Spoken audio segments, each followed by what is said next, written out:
Hello, everyone. I am here with the one and only Jared Taylor. We have been chatting before this went live, but now it's in front of a couple hundred people apparently, which I guess that should affect me, and I guess psychologically maybe it does. But Jared, thank you so much for joining us. How are you? Oh, I'm very well. Thanks so much for inviting me. Now, contrary to popular belief, not all white people know each other. So how is it that you and I know each other?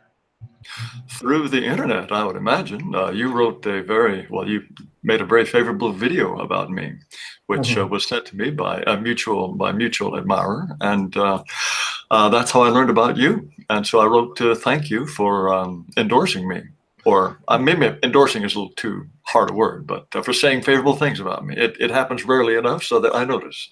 Oh, well, so the title of the video wasn't Taylor 2020, Taylor Trump. So Right. we did not meet shopping for tiki torches. Is that what you're telling me? Oh, well, I didn't really have that even in mind. I've never bought a tiki torch myself, Okay. and I don't even own a little white pointy hat either. Well, the reason I wanted to make that video was because, I've been interested in your content. And at first, like any liberal, and I'm a liberal Democrat, you hear about Jared Taylor for all the wrong reasons. And so Mm. you have this cloud of, all this toxic labeling. And so I said, I want to see for myself. And I was waiting, always waiting to find a smoking gun, and it never showed up. I keep it well hidden. Yeah, and another interesting thing is, and I've been going back through some of your old interviews and appearances, and these videos hold up, and it just shows how embarrassing the climate on race was 5, 10, 15, 20 years ago. But you've been saying the same message. That's right. I'm a bit of a broken record, really. I've been saying basically the same things for 25 years.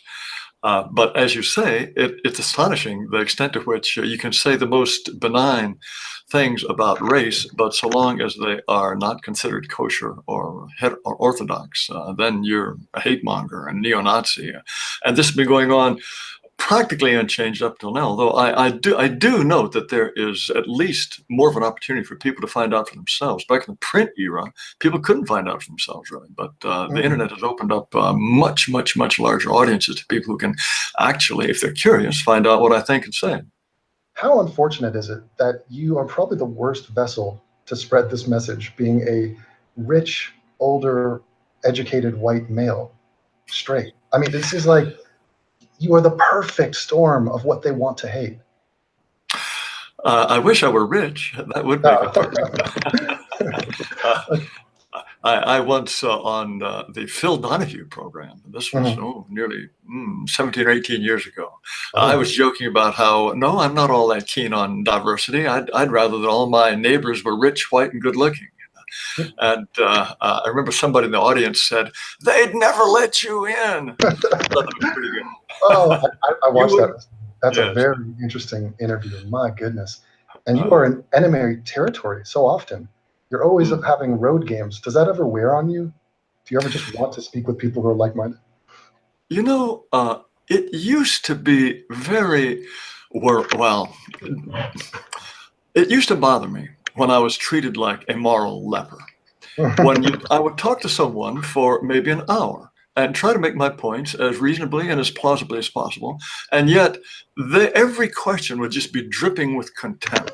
And it was clear that they thought that I was really the moral equivalent of a child molester or Yeah. a wife beater, and it got very wearing. But I wouldn't say I've gotten accustomed to that, but I just shrug it off. It happens so frequently. Yeah. Uh, and It actually, sorry, it just reminds me, like, were you ever invited on Jerry Springer? Because that was the same era. And I would imagine they would put you next to a Klansman or a neo-Nazi.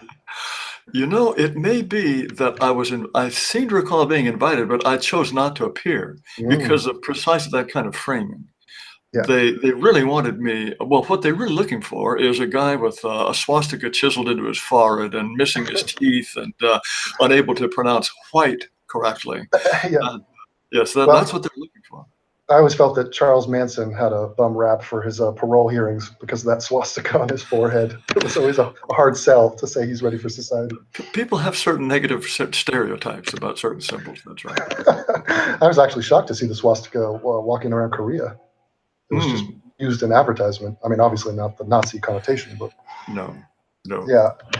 So yeah, I mean, these appearances, the premise is that you're an evil monster. It's not even up for debate. It's the beginning of the interview. Like I think Donahue said, so Jared Taylor is a racist, and you scoffed at it. You're like, oh God, here we go. And it's the same in your Wikipedia. That your Wikipedia is riddled with lies and slander. Well, it's littered with characterizations, and if someone calls me a white supremacist or a neo-Nazi, it is a fact that someone has called me that. Now, that's not something that I think it is an accurate characterization by any stretch of the imagination, but that is Wikipedia's choice for telling the entire world who I am. Yeah, you can find lots and lots of people who've called me a white supremacist.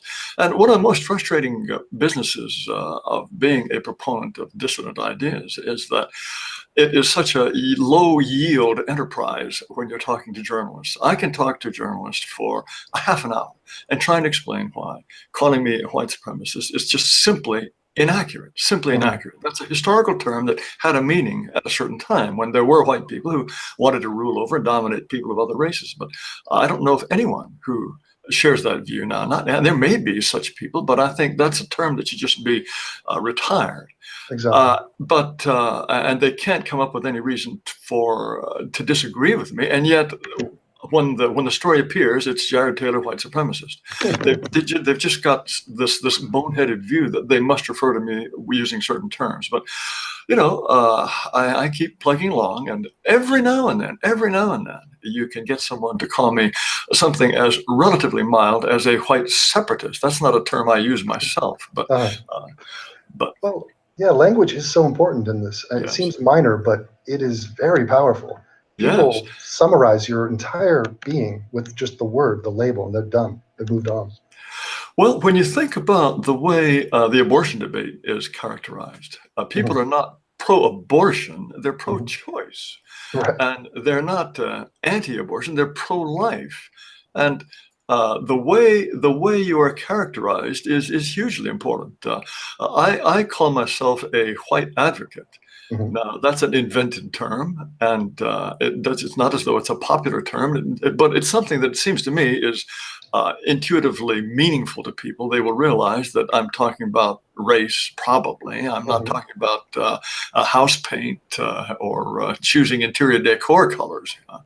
But that's what I consider myself to be. And that, to me, is a perfectly legitimate role to play. Every other group has its own advocates. Every other group has its own institutions and publications and people who stick up for their own interests. And I think whites deserve that kind of opportunity just to defend their legitimate interests too. But no, the whole idea, of course, is to use a word like white supremacist because in most people's mind, that is associated with slavery and lynching and Jim Crow, with an era in which there really was a movement among white people to exploit and dominate people of other races. You could call the European colonial enterprises in Europe and Asia white supremacist undertakings, but that's all over, that's finished.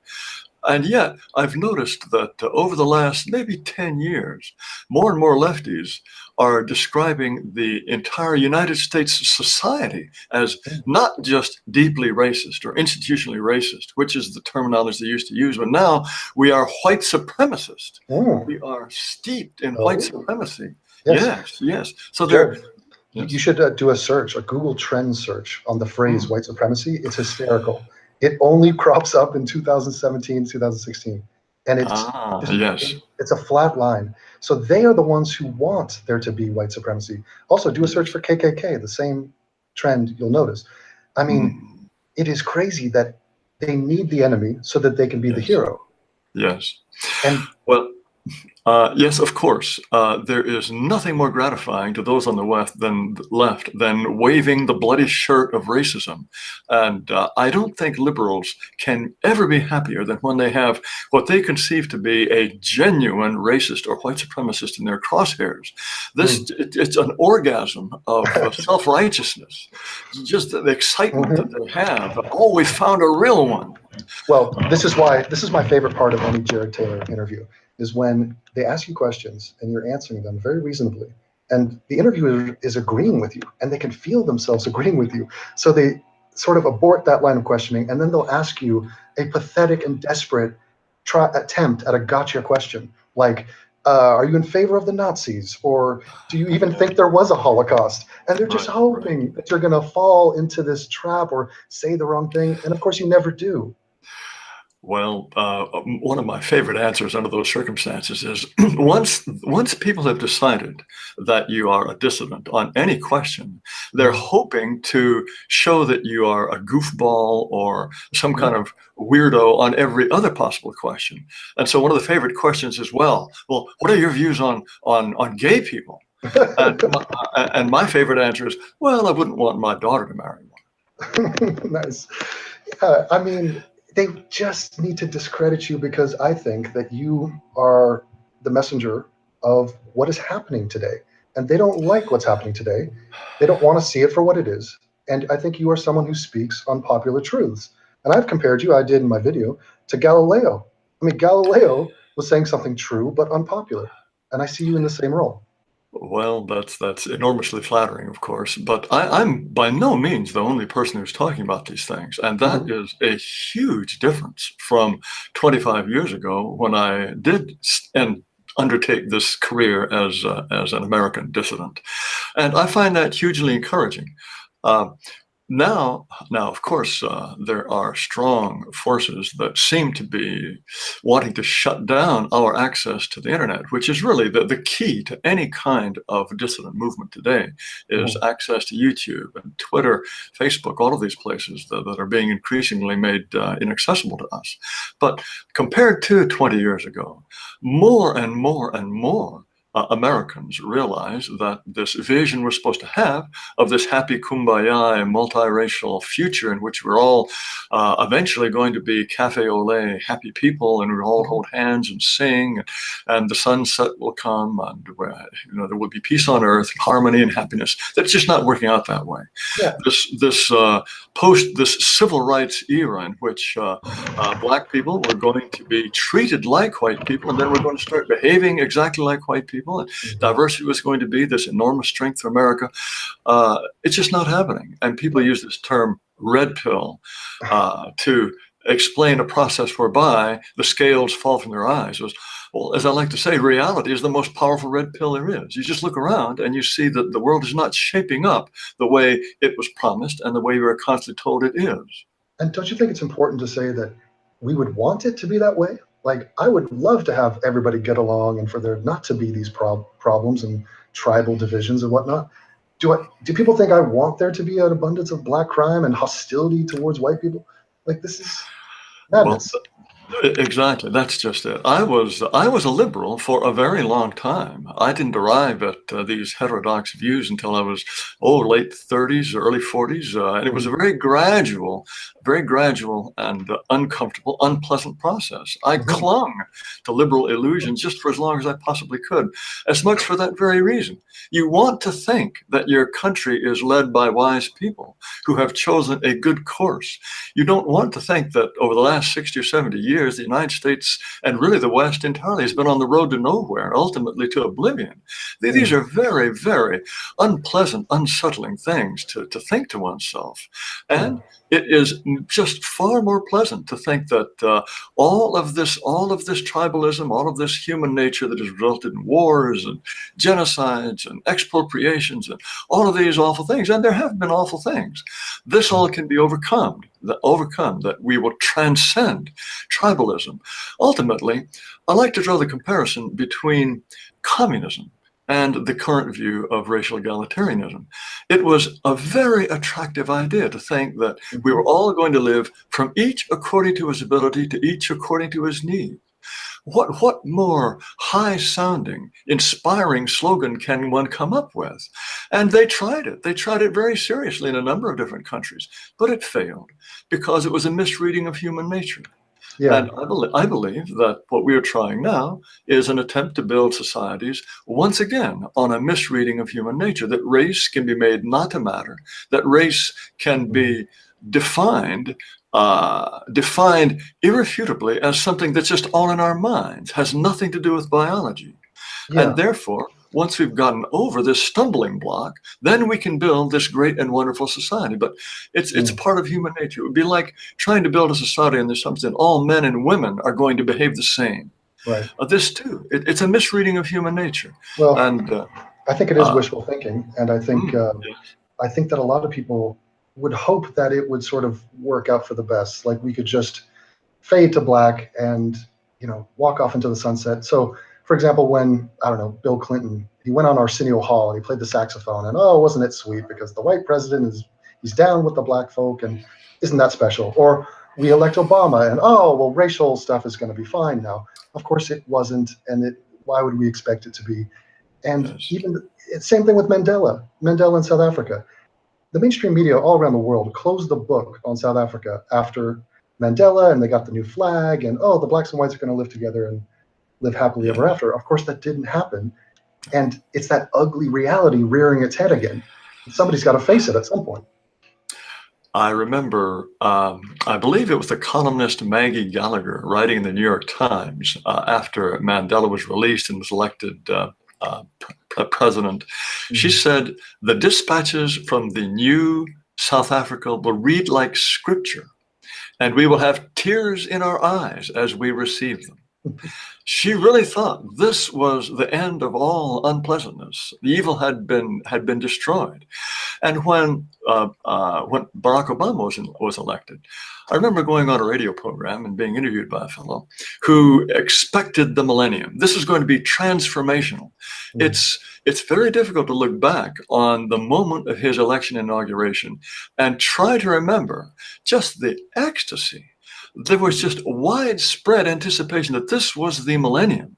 And I am remembering, I was on the phone, I was saying, well, we had something similar happen here in the state of Virginia, where I live. A black man named Douglas Wilder was elected governor. And there was a similar, but somewhat lower scale, more localized series of hosannas and rejoicings. And I said, it changed nothing. It didn't suddenly mean that black people started marrying the mothers of their children or committed less crime. It didn't suddenly mean that white people want to have Mexican neighbors. It didn't change anything at all. Yeah. And the election of Barack Obama is not going to change those things either. The interviewer accused me of bad faith, of trying to mislead the public. He was so shocked that I would take what, in retrospect, of course, was a perfectly realistic point of view. He was angry that I should even bring up historical parallels and try to explain, well, no, human nature has not changed. Right, and it's kind of sad that people would think that electing a black president would cure problems that have gone on for hundreds of years and are massive in scale. This is a Band-Aid, and it's not. Now, like, I love Obama. I thought he did a great job, but, I mean, I had my criticisms. When who was it? Some young black kids got killed, and he said, these kids look like, if I had a son, they would look like this kid, so therefore it really hits home with me. Like, I mean, that was Trayvon Martin. Martin. Wow. Yes. Yeah, that was not helpful at all. But I think it's a reflection that this is clearly not a white supremacy nation, the fact that we would elect a guy like that. And also, here's my question for all the people on the far left who think this way, and the blacks who like to talk about white supremacy. What is the difference, the precise difference between white supremacy and white majority? I think they think something's wrong with white majority, period. Well, that's an excellent question. One of the unearned privileges that white people are supposed to have is that we can turn on the television set and we can see authority figures that look like us. Well, if you're living in Nigeria and you turn on the television set, you see authority figures that look like Nigerians. Right. The same in Japan. It's simply the fact of being a majority, but it doesn't stop there. They will look at every difference in achievement between blacks and whites and say that this is, by definition, a result of white oppression. Of course. Because every group is absolutely equal in ability. We're just as smart and hardworking as every other group.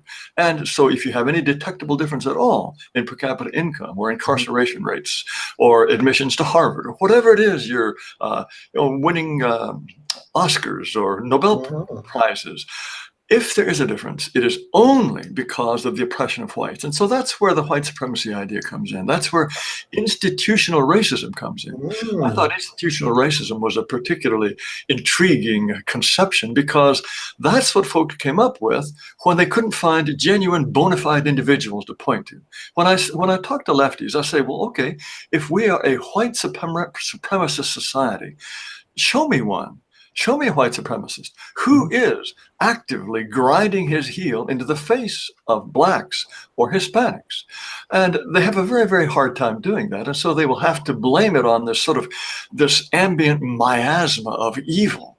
I think of institutional racism as somehow this wickedness emanating from the walls of buildings. It's just been impregnated in there over the centuries, and it comes seeping out and poisons black people and Hispanic people. Of course, the big flaw in looking at group differences and blaming them exclusively on white wickedness, of course, is the overachievement of Asians.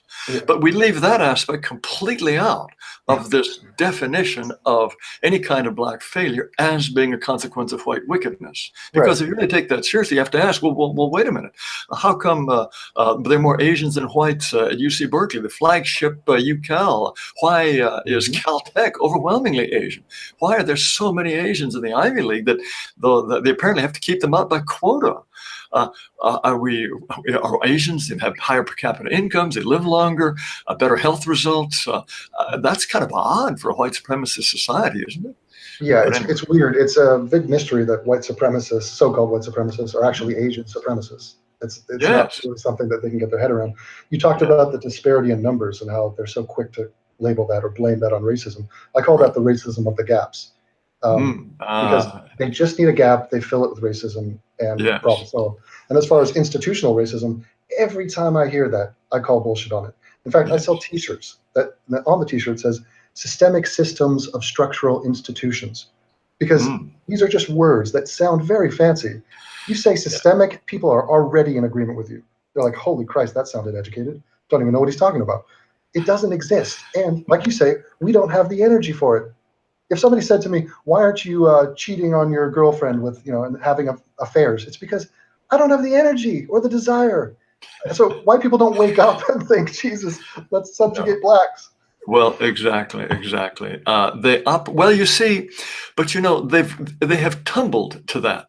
They now realize that it's not as though they can persuade anyone that ordinary white people or even extraordinary white people wake up every day and they spit on their hands, they roll up their sleeves, they say to themselves, how am I going to screw black people today? They realize that nobody's going to buy that. And so the real trick is to persuade white people that they are doing this whether they are intending to or not. And even if they think that they are white allies of people of color, I mean, these are all the new buzzwords now. We are trying to be white allies, but we don't realize that every day with every breath, we are participating in this white supremacist system. I've just been reading a book. It's called White Fragility. And it's about a woman who makes a living berating I beg your pardon? Is she from Portland? I know her. I think her last name is D'Angelo. It's an Italian name. I know her. Oh, do you know her? Well, she makes a living trying to persuade white people, just perfectly ordinary white people, that they are, whether they know it or not, accomplices to white supremacy. And she says they resist this. They don't like being told this. And that's because they suffer from white fragility. And time after time after time, every one of them resists. Resistance is futile. That's right. And she says this is proof of white fragility. It's not, in her mind, proof of the fact that she happens to be wrong. This is a cult. It's a cult. These are people who are believers. I completely agree. Now, these white allies, if the white allies are allies to people of color, what does that make them to white people? Oh, they should actively be traitors to whiteness. Noel Ignatieff is a fellow who lectured at Harvard. Mhm. He said that loyalty to humanity, no, treason to whiteness is loyalty to humanity, and that whiteness should be destroyed by every means possible. Now, he's not talking about white people, or at least he claims not to be, but this conception of whites, that we are somehow a different group. This is poisonous. This has poisoned history and will continue to poison the future unless we can eradicate it. No, this is a form of sick, sick, sick religion. And I know that you are an atheist, and I loved your racism of the gaps. That reminds me of the arguments about the narrowing, the dwindling role of religion as science begins to fill in some of those gaps. No, that's a clever formulation on your part. Yeah, that's but where I the got idea, yes, the idea that you can't even prove this stuff. You don't have to prove this stuff. You have to just convince people that they are full of sin.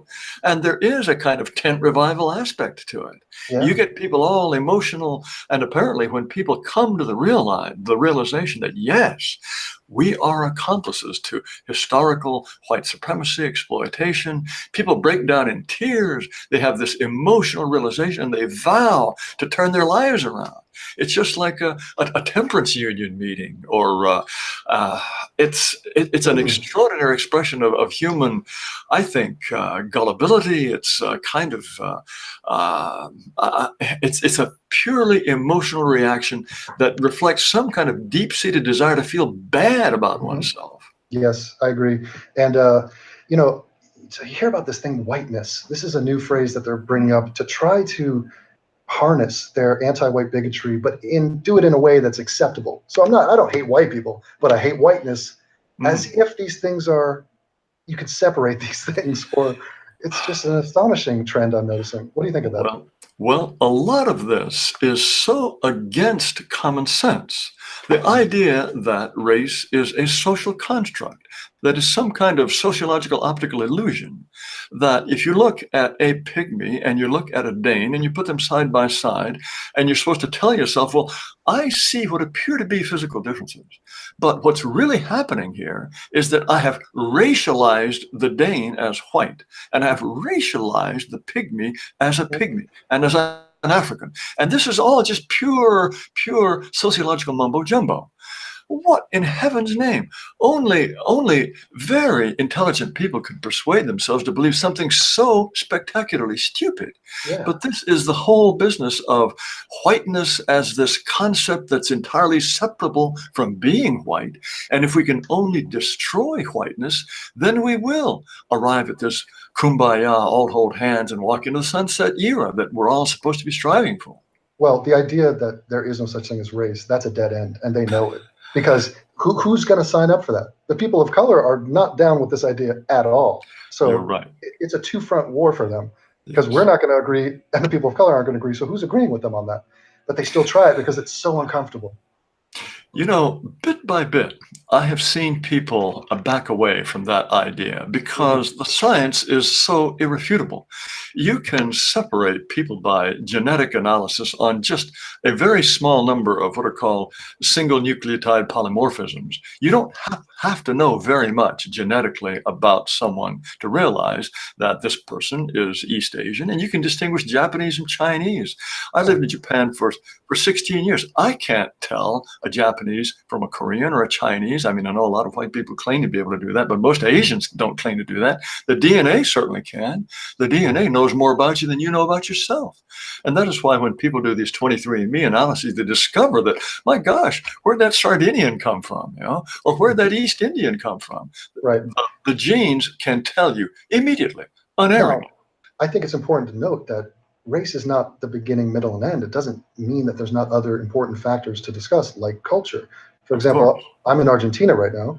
These people vaguely resemble me. I mean, I'm from English background, but their skin is light. And I mean, generally you could call them white, but I don't speak the same language and they have a completely different culture. So there's an enormous array of differences, and those things still matter. It's not either or. Both things really do factor in. I was going to ask you about this term white advocate, because I do think that this is a much more watered down term, and I think it's a vast improvement on the term racialist, which you tried to use at some point. but that sounds far too close to racist to be of any use. Well, I never really used racialist with any enthusiasm, and probably used that to describe myself once or twice. No, it's not a very good word. People don't know what it means, and as you say, it sounds very much like racist. Of course, these days it's hard to know what the word racist means, but we all know how it feels. It's immoral to be a racist, whatever that word may happen to mean. Exactly. And of course, I love the idea that only white people can be racist, because that is prejudice combined with power. And so, if you're walking through Detroit at night and you're called a white MFer, and somebody sticks a knife into you, at least as the life drains out of you, you can take comfort in the fact that this was not a racist attack. Well, I remember there was a story that Beyonce and Jay-Z, something came up about their child, and I don't know, they might have said some remarks, and somebody called it racist, and they said, no, they can't be racist. Racism is prejudice plus power. And I'm like, these people are billionaires, and you're still not going to give them the authority to be racist? Unbelievable. But as far as the phrase white nationalist, white separatist, I think I've narrowed down why people have a problem with it. And it's not the nationalist or the separatist part, it's the white part.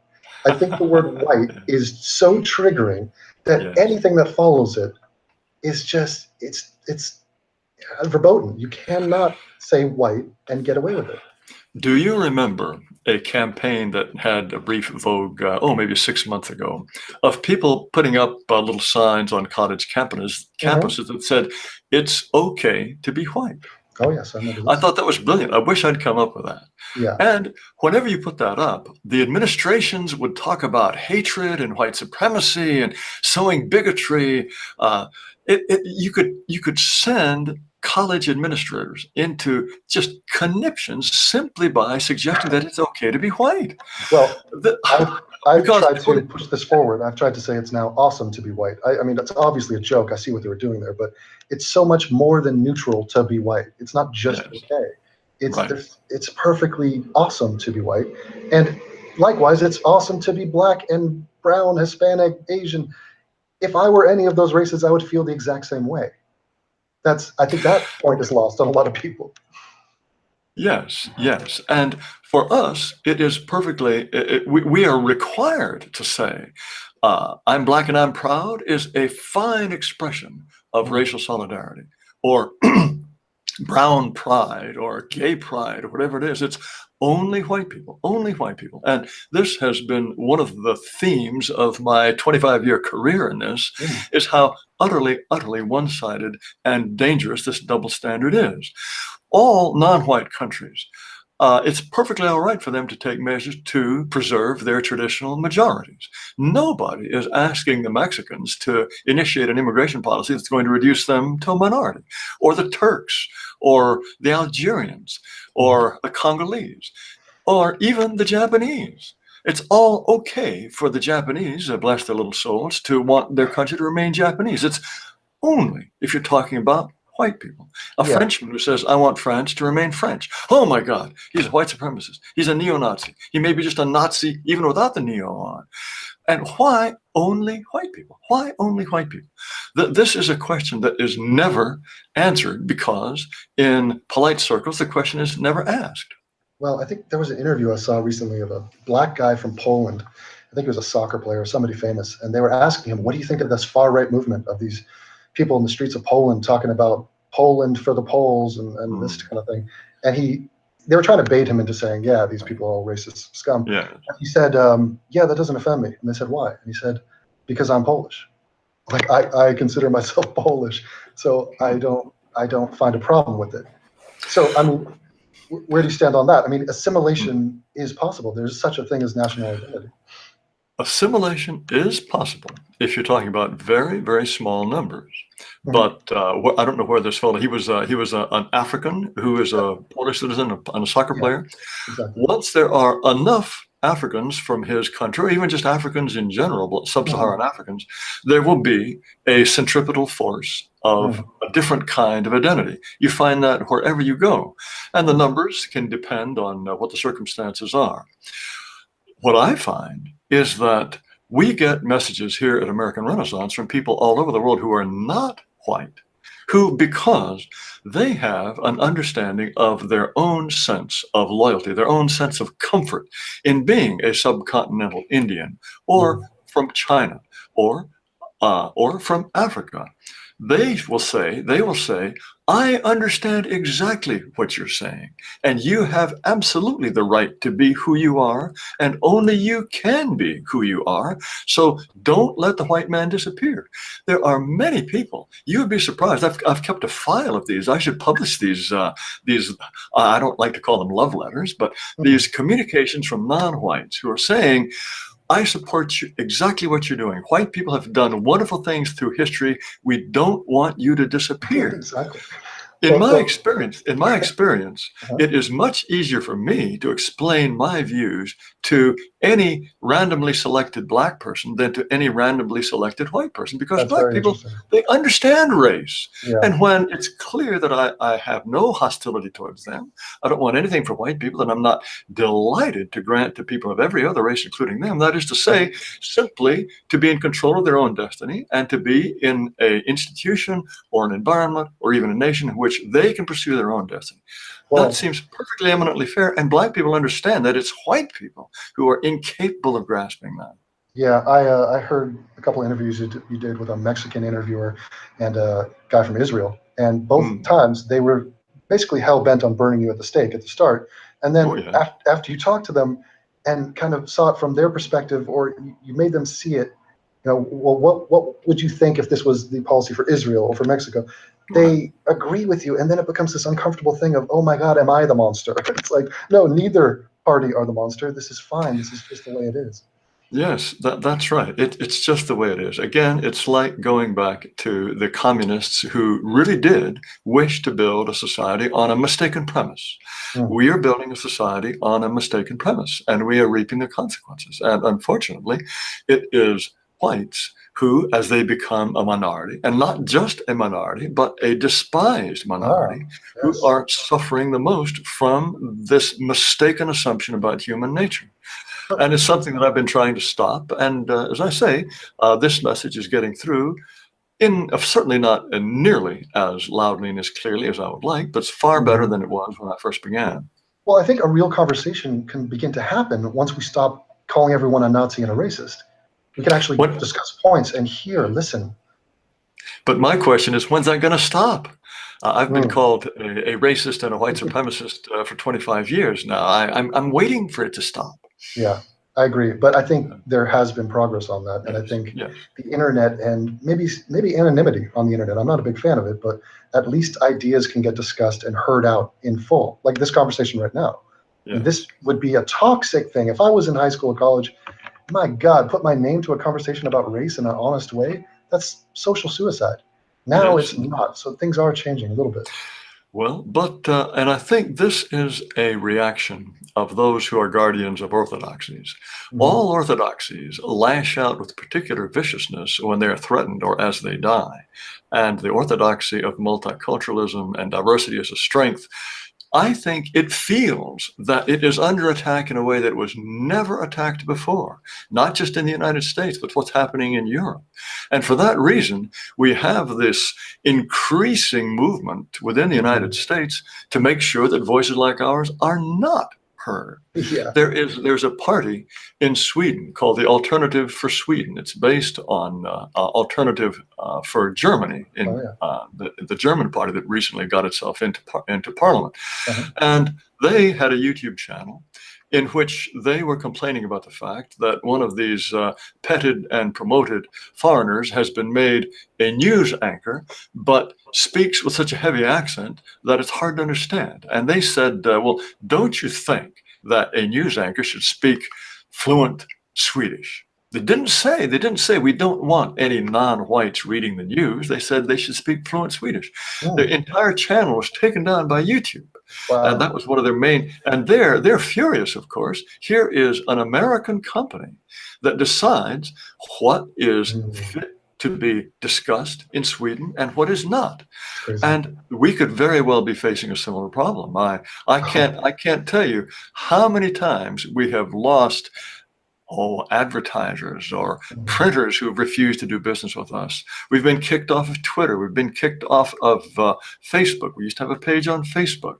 Of all of our credit card processing systems, people will decide that we're evil and they don't want to do business with us. We sell some books on Amazon. Well, now there's a big push on. Just NPR had an article, a written article, about people complaining that those books by that evil but avuncular white supremacist Jared Taylor are still available on Amazon. This is a scandal. Will Amazon decide that my books are just not fit for polite society?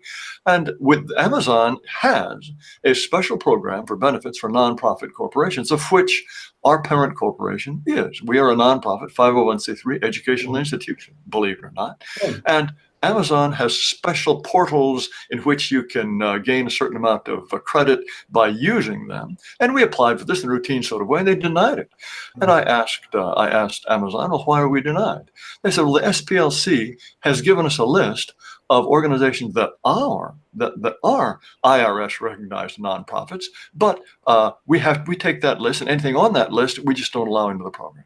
Wow. So the Southern Poverty Law Center, which is a militantly lefty and I think extremely biased, untrustworthy group, they get to decide who gets to use this nonprofit portal. And that is madness, and I'm glad that you persevered through all these setbacks. You mentioned Sweden, which reminds me of Little Mogadishu, which is a sub-community of Somalis over there, which is a total hellhole. But what do you think in general about pockets of peoples such as just Chinatown or Koreatowns? Is this a good thing, or should we celebrate that, or is that bad actually? It is an inevitable thing. Let's put it that way. In my view, it is a mistake to have large-scale immigration from alien countries or alien cultures or alien religions. See what's happening in Paris or all of the Western European capitals. You have conglomerations. They certainly don't call it, Little Mogadishu. That's a rather hair-raising name for a place, given the reputation Mogadishu certainly had. Exactly. But you have Little Algiers, you have Little Tunis, you have Little Casablanca. And all of these places are pretty doggone disagreeable, which is why no Frenchman will live in them. And this is clearly a bad thing. For anyone to think that this is a celebration of diversity, that this enriches French society, is just a fly in the face of all the most obvious evidence. Yeah, well, I think this raises a couple of good points, which is there's a difference between a Little Mogadishu and a Chinatown. The Muslim issue is not as problematic as, say, the Chinese, but even still, like I've been living in Melbourne recently, and Melbourne is an example of multiculturalism, but it tends to work because it's mostly whites and Asians. And even having said that, there are still white people there, and with good reason, who are a little bit perturbed, a little bit not so happy about the number of Chinese people that have taken over downtown and have bought up all the land, and it's basically turning into a reflection of China. It's not really what Melbourne used to be. And even though these are brilliant people, they're perfectly fine, they are not criminal in nature, by and large, but there's still an issue. Because do we want to import just, the best and brightest from around the world so that they swamp our numbers? Is preserving your people still important, even if the people coming in are just amazing and awesome, but happen to be from a different culture? Shouldn't you still be worried about your culture? As I have said, I wouldn't care if the newcomers were all 10 feet tall and had IQs of 200 and could fly or photosynthesize. I have the right to want my way of life, my tribe, my traditions to persist. And if we're talking about untouched peoples in the Brazilian jungle, or if you're talking about folks who live in the hills of New Guinea and Irian Jaya, people understand that. We might think that those folks, by any kind of objective criterion, live primitive and perhaps not very enriched lives, and yet they have the right to remain as they are, even though some people might think, well, they might benefit from Italian opera, or they might benefit from Japanese sushi. Well, if they don't want it, why force it on them? Why make them change? But in our case, no, we are not allowed to remain who we are. Of course not. Now, do you think the cult of multiculturalism or diversity, why does that not apply to Harlem? Don't you think Harlem should be more white? Well, it's becoming more white. But And they're no, they're upset about this, yes? yes, they are. That's all gentrification. You know, white people just can't get it right. When the blacks moved in and the whites left, that was white flight. That was bad. Now, if whites come trickling back, then that's gentrification, and that's bad too. Whatever we do, it's all our fault. It's like policing, you know. If you send police to the area where there's crime, then that's over-policing and it's racial profiling. And despite the fact that the presence of police keeps a certain amount of crime down, that's bad. If you pull the police out, oh, that's depolicing. That's ignoring communities of color that require police presence. Nothing the white man can do is okay. Right. And it's gotten to the point where whenever I am in any kind of debate with a black person or a liberal who speaks in these terms, I say, well, okay, then if white people are so bloody hopeless, shouldn't we be allowed simply to go our own way? Let us just leave us alone. Right. Wouldn't black people be better off if they never had to deal with us wicked, horrible, exploitative, supremacist white people at all? Well, shouldn't. let me no, that's not good either. I'll coin that movement for you. It's called the WGTOW, not MGTOW, which is men who go their own way, but white people who go their own way. This is, I mean, yes. See, the thing is, that's not even controversial. What you just said, the idea that white people would stay in and among white people primarily. This is what already happens. You're describing what is happening, and yet people react to it like you're suggesting ethnic cleansing or something crazy.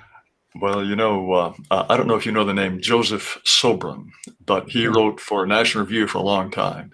One of the most brilliant men I ever knew. He had a number of remarkable aphorisms. I wish I'd followed him around with a notepad and a pencil, take down the brilliant things that he used to just toss off. But speaking of this very form of behavior, he said he would say in their mating and migratory habits, liberals are no different from members of the Ku Klux Klan. And he's absolutely right. Where does Hillary Clinton choose to live after she leaves the White House? Chappaqua, New York. How many black neighbors does she have? You know? How much diversity does she have in her life? Same with Nancy Pelosi or all of these other champions of diversity. It's just such spectacular hypocrisy. Nobody even calls it into question.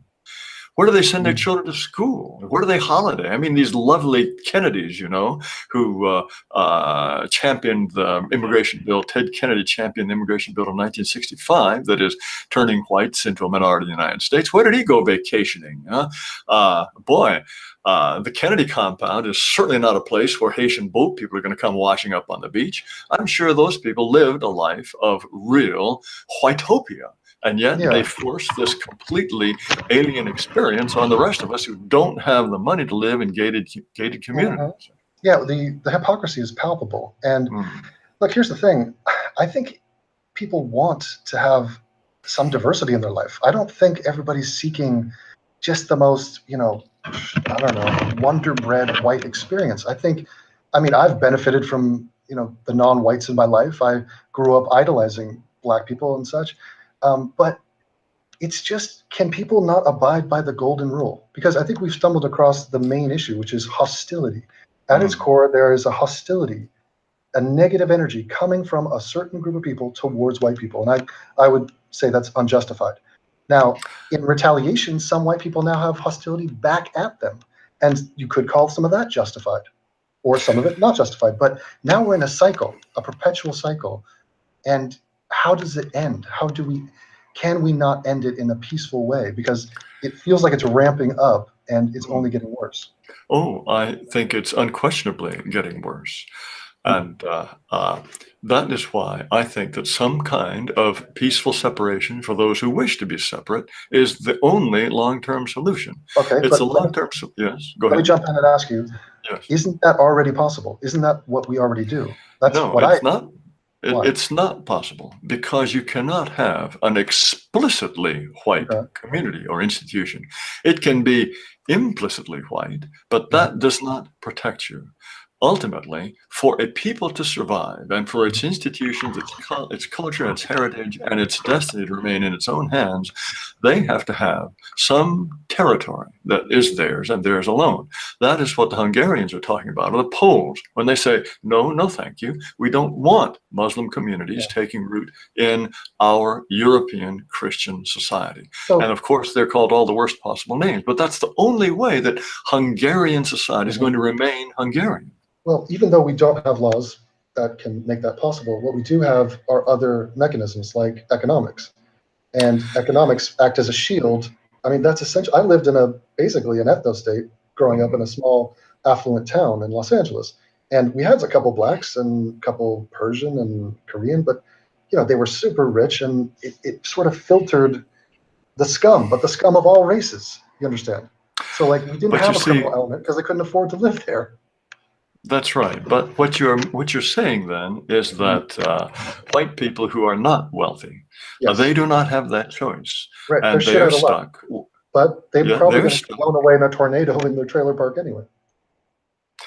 Well, but that is tremendously unfair to those people. Now, they're not necessarily folks that I would wish to be my neighbors. And yet, the folks who have neighbors who play ranchera music until midnight and who take over the baseball diamonds because they're playing soccer, or the ones who want to slaughter goats and cook them in their barbecue in the public parks and the barbecue pits, the people who have to live with that are not the fancy white liberals who pass the laws that result in all those people showing up. It's poor white folks who don't have a choice.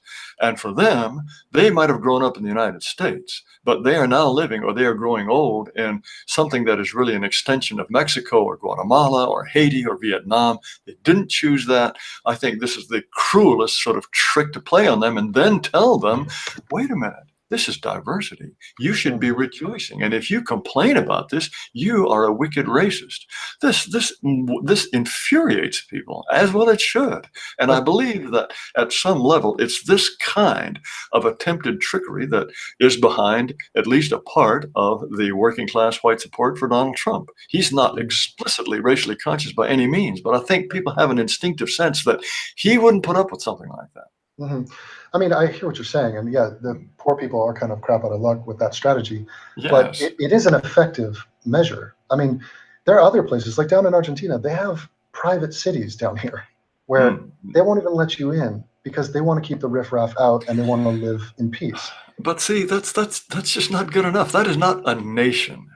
Right. And white people, Americans, before the arrival of large numbers of non-whites. Now, of course, we did have this problem having brought black people to the United States against their will. But you had communities all over the United States that were overwhelmingly white. And of course, there was a certain amount of crime, there was poverty, there was wealth, there was tension of one sort or another. But there was a kind of coherence to that society. Mm-hmm. If you read novels by Anthony Trollope, for example, or if you read Anne of Green Gables, Anthony Trollope wrote, of course, about British society. Anne of Green Gables about Prince Edward Island in maybe the 1920s and 30s in Canada.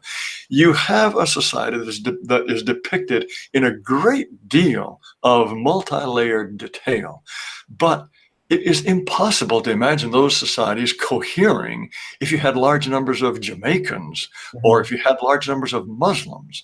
No, it just doesn't work. So I think the people who are, of course, the worst victims of this cult of multi-this and multi-that are the very ones who can't afford to move away when the dominant language in the classroom, when the teacher's not talking, is Spanish. This is a terrible thing to force lower middle class or working class white people to submit. You go to the PTA, half the parents can't speak English, and so half the time is spent interpreting for them. Half of the school time is spent trying to teach Hondurans to speak English, and this is what they get for their taxes. No. This is actually horrible. So what you're proposing is okay for those of us with a certain amount of money, but it's just not fair. And it's a contemptuous treatment of those who cannot afford the solutions that you're describing. Well, it's also a constant state of white flight. I mean, it's not a sustainable long-term thing, but essentially what you're describing is a failed state. I mean, America it is a new country, and it's an aspirational country. It's an experiment. There's no country. This is not how you're supposed to build a country. This is not the natural, organic way it's supposed to happen. Now, we've benefited from that. I mean, there's certain perks that come along with this. I think we'd all agree. But as a big picture kind of phenomenon, there are major flaws, major problems that other countries just do not experience. And, I've traveled the world and I've seen this firsthand. And America is kind of unique in good ways and bad ways. Well, it was certainly an experiment, and one not necessarily guaranteed to succeed, in opening the United States to immigration from various different European countries. That was rather an adventure, and it was one that was opposed by many of the original English stock. They didn't want the Irish, they didn't want the Italians, they didn't want the Hungarians. And there was a certain amount of friction in trying to absorb those different European ethnics. And if I had been living in the United States at that time, I might very well have said, no, we got to keep these Irish and these Italians out. I don't know. The fact is, it was not a frictionless undertaking, but there are studies that show that after 3 generations in the United States, there is virtually no European ethnic group that is distinguishable from others in terms of per capita income, likelihood to go to college, or likelihood to marry out of one's original ethnicity. It's a successful melting pot so long as the ingredients were European. Well, so this is really ultimately a statement about race. The parts that there were people who did not enter the melting pot who'd been here far longer than the European ethnics, namely blacks and American Indians. They're still not part of that kind of successful melting pot. I don't think they even want to be. I think they're still psychologically traumatized and bitter about the history of it all. I mean, did you see the Black Panther, the recent movie? I have seen the trailer. That's as far as I got. Well, you're familiar with the concept of Wakanda, yes, right? I am. Okay, so I was watching the actors and the director talk about this. They're getting interviewed. And somebody asked, they said, if Wakanda was real, would you want to live there? And without hesitation, all of them said, oh, hell yeah, I would live there. Which is to say, I would immediately leave this white majority country in a heartbeat to be with my people in a exclusively black country. Yes. And it was applauded. Like this was some great theory that they've just brought up. And yet they don't do it. So there's a bit of hypocrisy with that. I mean, they're not going to trade away the, all that America has to offer to actually go to Africa because it's it's not because Wakanda is a fantasy. If you do have an all-black society, it's not going to be a particularly agreeable society. That is something that I have suggested to blacks in encounters of this kind. I said, look, build your own Wakanda. Take responsibility for your own destiny. That is what you should be doing rather than wanting to live among whites, trying to keep whitey on the hop, asking for more handouts all the time. Go build your own Wakanda. But no, they will not do that because in their bones, they know that is not what the result would be. The result would be what we find in sub-Saharan Africa or heaven forfend in Haiti itself. These are not successes. We have examples of black communities, Detroit, we have Trenton, New Jersey, we have New York. They're not pleasant places to live. And it's not is it some sort of odd, weird coincidence that there's a certain kind of population pattern there? I used to have a certain respect for Louis Farrakhan, the Minister Farrakhan of the Nation of Islam, because they still have a publication. It's called The Final Trumpet, or The Final Call, as I recall. And one of it's on the last page, they have this list of principles. And one of the principles that they stand for is separation.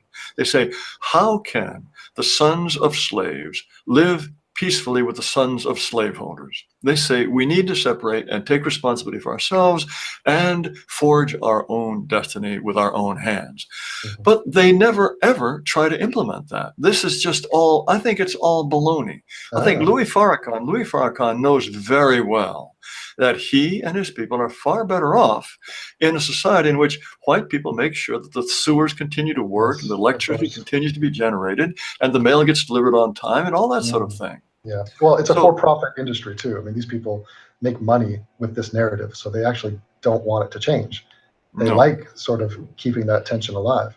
Well, now, that's exactly right. Yes. I like when people talk about blacks in America and how they're not doing so well. It always inevitably spirals down to slavery, and of course, it's white people's fault. Even though hundreds of years have passed, but it's still the excuse given. And you always bring up, well, wait a minute, let's talk about other countries outside of America, because we have tons of case studies.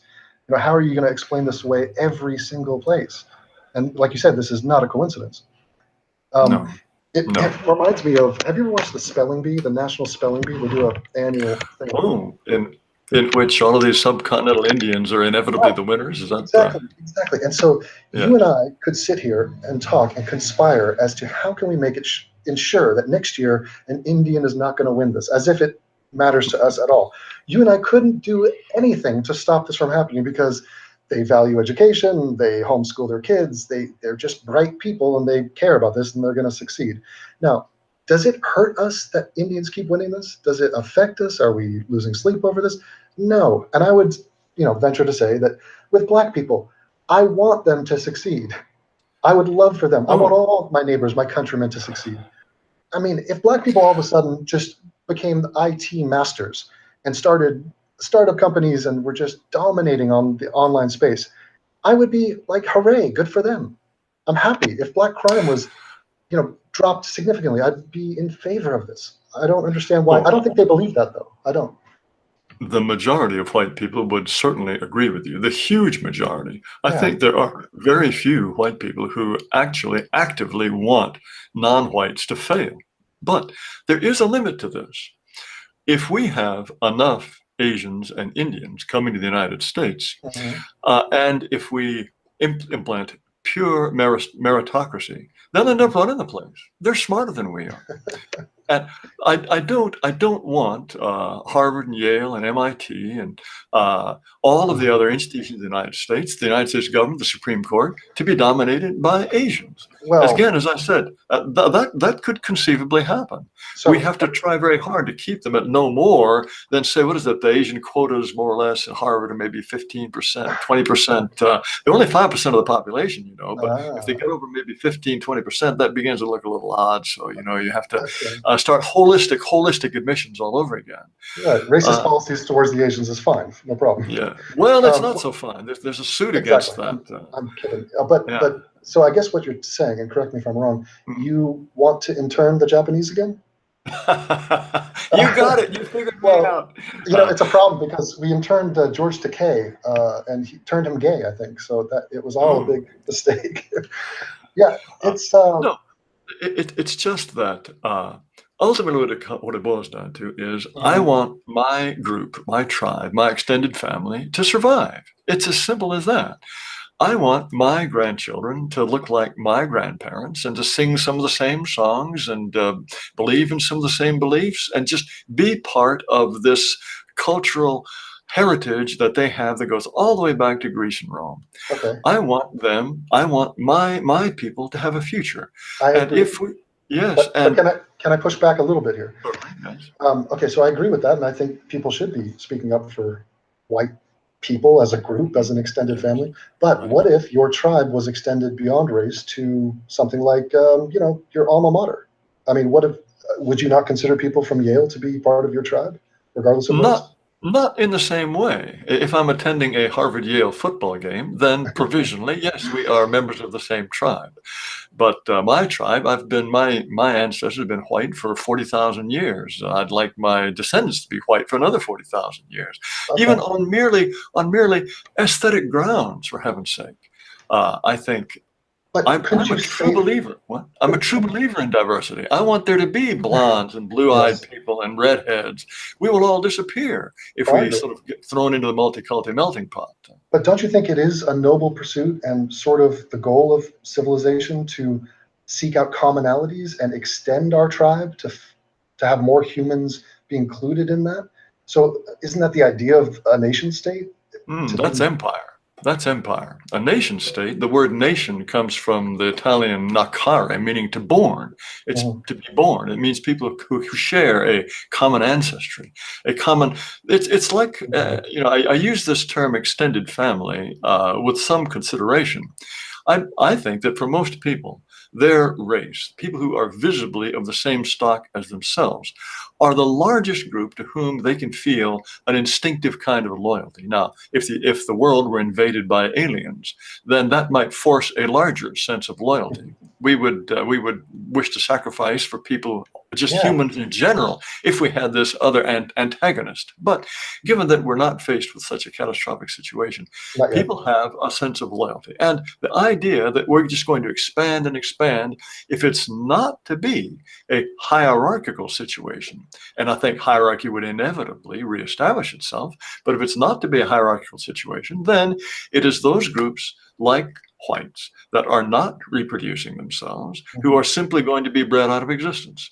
We will become a minority even by doing nothing. We could end immigration tomorrow. We would still become a minority. And if we continue institutionally and in every possible way to encourage mixed marriage, we'll be bred out of existence. And interestingly enough, in the natural world, scientists and biologists take precautions to avoid that happening.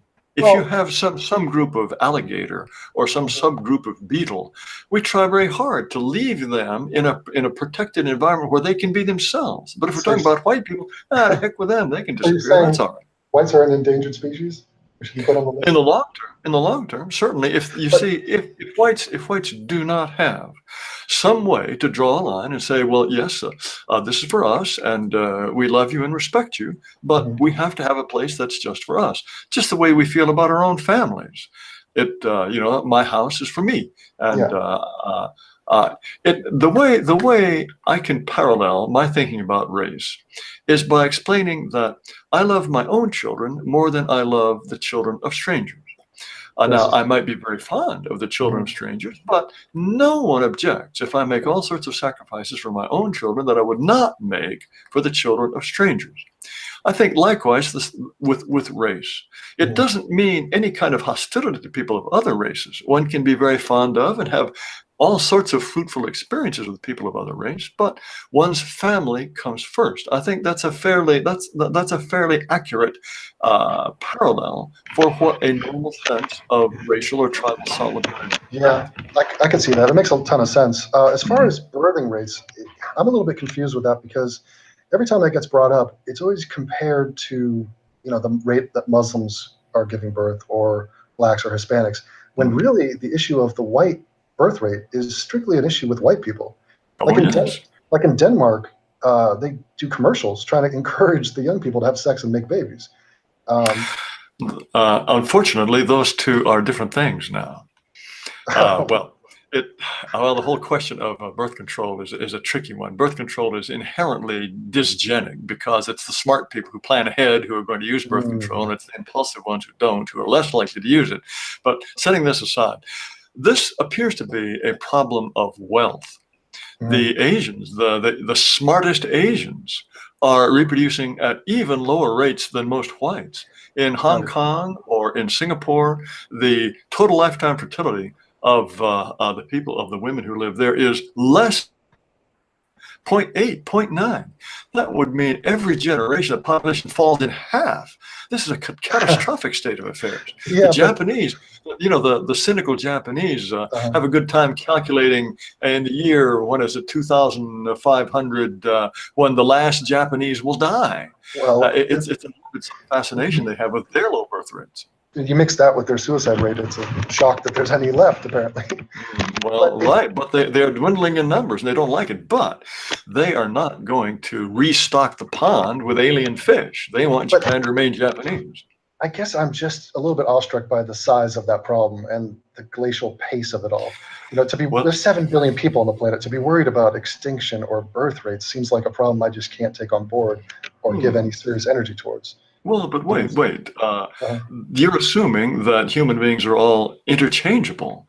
And that's the problem. It's like birth control. Those who would say, gosh, there are too many people on the planet, so I'm going to make sure that I have no more than one child. Those are likely to be the smart, productive people. It's the not so smart, not very productive people who are filling the world with babies. Well, this is not a good trend. But evolutionary success is not smart or guided in any, But it could be. It could be. So far, well, I think eugenics, there can be eugenics that it takes the form of a certain kind of education. And there can be eugenics that's forced and cruel. I'm not at all in favor of any kind of coercion, but there would be nothing at all wrong in schools bringing up the fact. And there are these sex ed classes that could be there could be classes that talk about the heritability of traits. Okay. Well, what if we encouraged the social norm of waiting till you're at least 25 to have a child? Would that not be a good thing or do you think Not that would be necessarily. less social? No, I think certainly we should. The social norm should be you don't have a child until you're married. Yes. That's an obvious first step. But there are couples who are in their early 20s. And after all, probably your grandparents or your great grandparents married when they were in their early 20s, and they didn't have any difficulty with that. Norms changing all the time. Age of marriage is moving up. Age of first childbirth is moving up all the time. But I do also think, now this is something that I cannot prove. This is simply a visceral sense of what's happening in the United States. But I believe many white people get this subliminal message that white people are no good. White people have been the cancer of human history. And when they look around and they see that the local grade school where they would send their children is overwhelmingly non-white, it is a discouraging factor to them. If we lived in a country that was coherently white, and I'm not talking about some sort of 100% purity. It could be very well like Japan. Japan has these sprinklings of non-Japanese. They're no threat to the essential fundamental Japaneseness of Japanese society. But if white people knew that they were in a society that valued them, that saw them as the forebears of the next generation and the next generation, rather than as bearers of some kind of eternal and endless ancestral guilt that is oppressing every other group in the world, I think that might encourage a certain amount of baby making too. Well, let's talk numbers, because you talked about Japan, and I don't know what percentage is Japanese in Japan, but you were the sprinkling of diversity in Japan. What is an ideal percentage to focus on, to have one ethnic group be the majority? I don't know.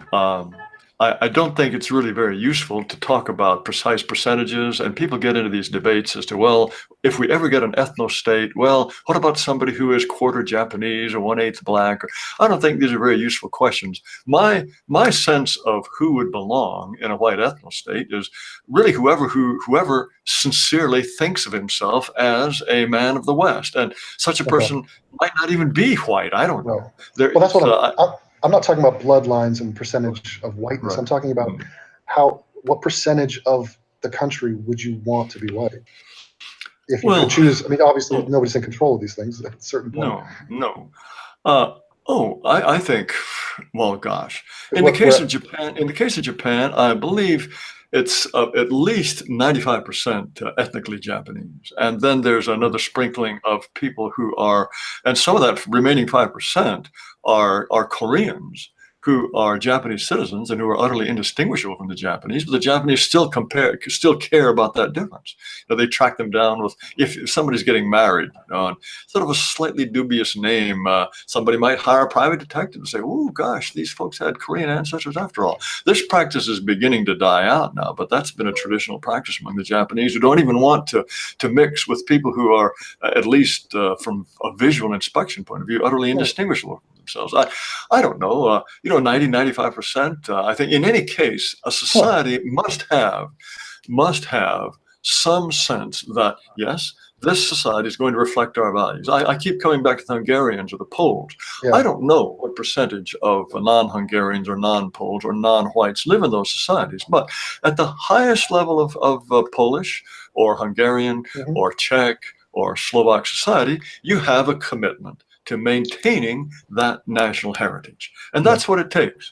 I don't think the numbers are nearly as important as a commitment in society through and through all the institutions to recognize that, yes, we are a valuable group of people, our traditions are priceless, and we must do whatever it takes to preserve them.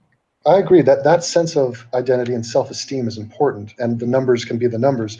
I mean, for me, I think I lean nowhere near 90. I'm more around 70, 75 would be sort of a place that I would see as being a good area. Now, of course, everything is in flux. History always changes. Migration of people, birth rates, etc. I understand all that. But if you look at the top 10 countries in the world, they're all white majority countries outside of Korea and Japan. So that's not a coincidence. And if you stop being a white majority country, there's no way you're going to be on the top 10 list of this world. That's why America isn't, by the way. America is not anywhere near the top 25 countries on the earth in terms of livability.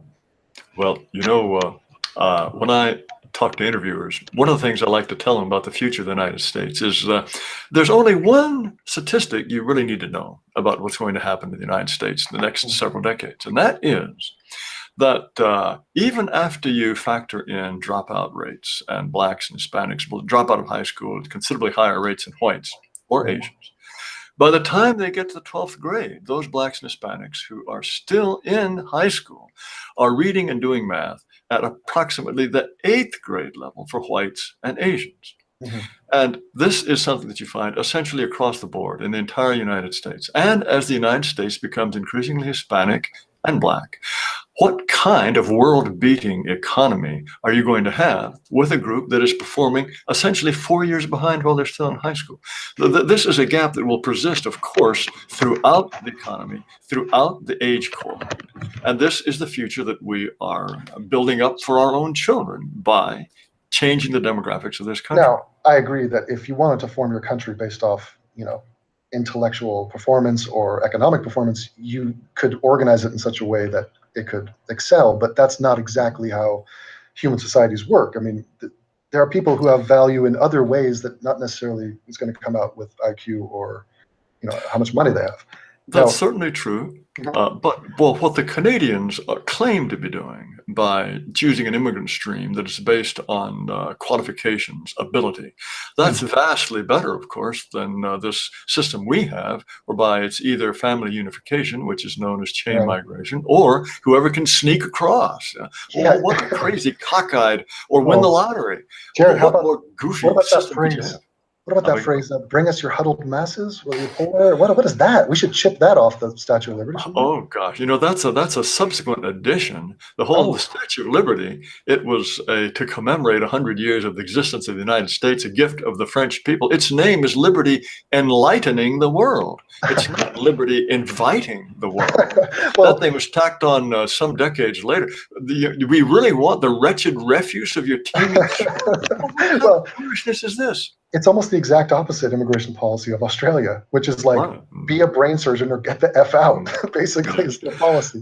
Well, but then again, what does that do? What does that do to middle class or lower middle class or working class Australians? I understand that professions such as dentist or accountant, these are being completely dominated now by Chinese. And is that fair to Australians? I don't think it is. And if the reverse process were taking place in any non-white countries, there would be it just wouldn't be permitted to happen. I think whites deserve a society in which everybody gets a chance like they always used to, and not in one in which certain upper levels of society have been dominated by newcomers. Yeah, it is comical down there. Have you been down there recently? I've been living in Melbourne. I was in Australia only once about 5 years ago. I really quite enjoyed it. What shocked me was the lack of what looked like zoning. You had all different kinds of things, nice little residential houses, but then all of a sudden you'd have a parking lot or a gas station. The zoning was very poor. There's a mix of new and old there, but the cities are wonderful, and it's a great country. And I think that's part of the problem, is that they haven't been exposed to what's to come. And so they have the luxury of pretending like it's all going to work out for the best when it's probably not. Well, I've often said this, if there are two races of people that can live together in relative amity, it is whites and East Asians. Correct. They seem to get along reasonably well. That doesn't mean that I want my people to be replaced by East Asians any more than I'm sure East Asians want to be replaced by us. But if you are going to force two different groups or invite two different groups to live together, that is the combination that is likely to have the most success. And it makes perfect sense. Now, let me rattle off some questions at you, because I have been ignoring my list here. Let us talk about testosterone. Point blank, do black people have more testosterone on average? Yes, they do. That's well established. That's not controversial in any way. And is it significant? Not among scientists. Yes, so it's measurable and significant. And Unfortunately, the combination of high testosterone and low IQ Mm, tends to lead to criminality. right. It's But just that's not in dispute either, though. If you take no, race out of it, if you have a low IQ and high testosterone, right. your likelihood you're going to be criminal and aggressive and violent That's skyrockets. right. Well, So, it's skyrocket. I mean, I don't know what the trend line looks like, but well, there's there's a real correlation there that no one would deny, so long as you say, you leave race out of it. okay, but nobody is shocked when if you hear about some violent act and it's a guy, it's a young Right. man. We know why young men tend to do this. It's not a coincidence. That's right. It's not old women. Right. And so, but why is this scientific fact, which seems to be at the core of a lot of what's being discussed, it gets completely ignored? Well, But we it, know why. okay, we do know why, right? It's a rhetorical Yes. question, right? Yes.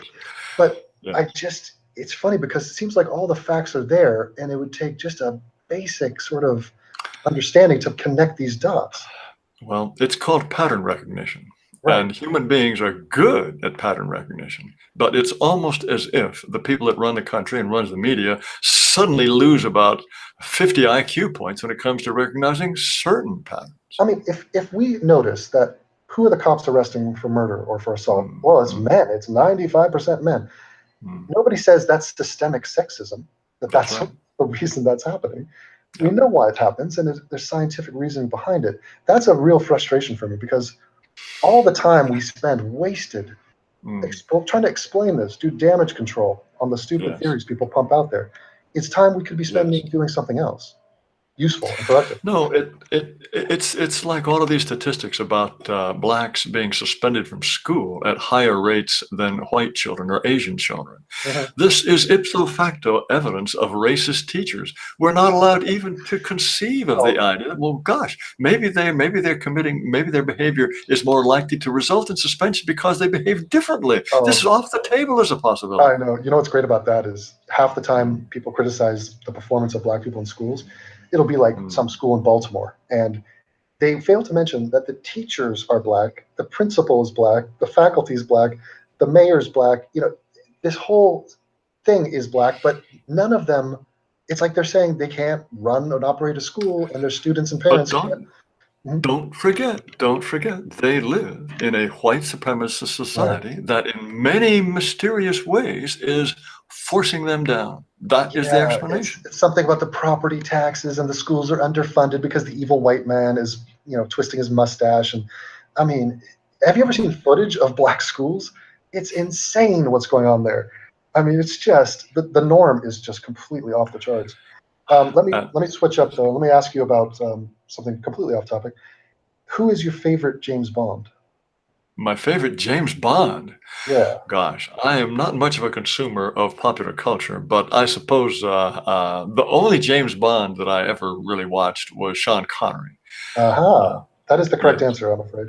Yeah, Oh, he was awesome. I mean, there's a lot of people that consider you to be like a Bond villain. Have you ever heard that before? yes, just recently, and I do love to have my cat perch on my knees and fondle my cat. Isn't there some Bond villain who does that? Yeah, it's Uh, a hairless cat. That would be amazing if you could do a photo shoot with the hairless ooh, no hair. I don't like hairless cats, but my cat has fur, and cat. I've been forbidden by my producer, my assistant, to do that because you can hear the cat purring on the audio, and he's a very real purist about this sort of thing. Do you No think integration when it comes to species on the audio. do you think we should separate black and white cats? Do you think it's racist that black cats are seen as a omen of bad luck? Well, if you have cats and dogs in your Oh, house, you might be mhm. better off with animal apartheid. That's true. Interesting. So, if they did make a James Bond as a black guy, which there's talk Yes, of this, do yes. you think that's the final straw, and that we should just head to the streets and just say, okay, enough is enough? If you take our James Bond, White people never riot. That's one of our great defects. well, you know that they try to describe celebrations of sporting events as riots because Yes, they yes. say like, oh, the Canucks won the Stanley Cup and they went out and partied a bit, and oh, that was a Right. riot too. It's not exactly comparable. No, it's not. No, a little teenage exuberance or team support exuberance. Oh my, look at those white people. It's another race riot. Now, white people are rioting again. No, they're not comparable at all. I want to talk about something on your Wikipedia, which it sits up there and they're trying to stain your reputation. And I just want to give you a chance to further explain yourself. You say on there, blacks and whites are different, which is okay. You say when blacks are left entirely to their own devices, Western civilization, any kind of civilization, disappears. Now, I assume you're being hyperbolic, but could you explain what you meant by any kind of civilization disappears? Well, that is probably the harshest thing that I've ever written about black people. And I wrote that in a long account of what happened in the aftermath of Hurricane Katrina. And as we know, New Orleans fell into a state of almost total collapse. You had people firing on rescue helicopters.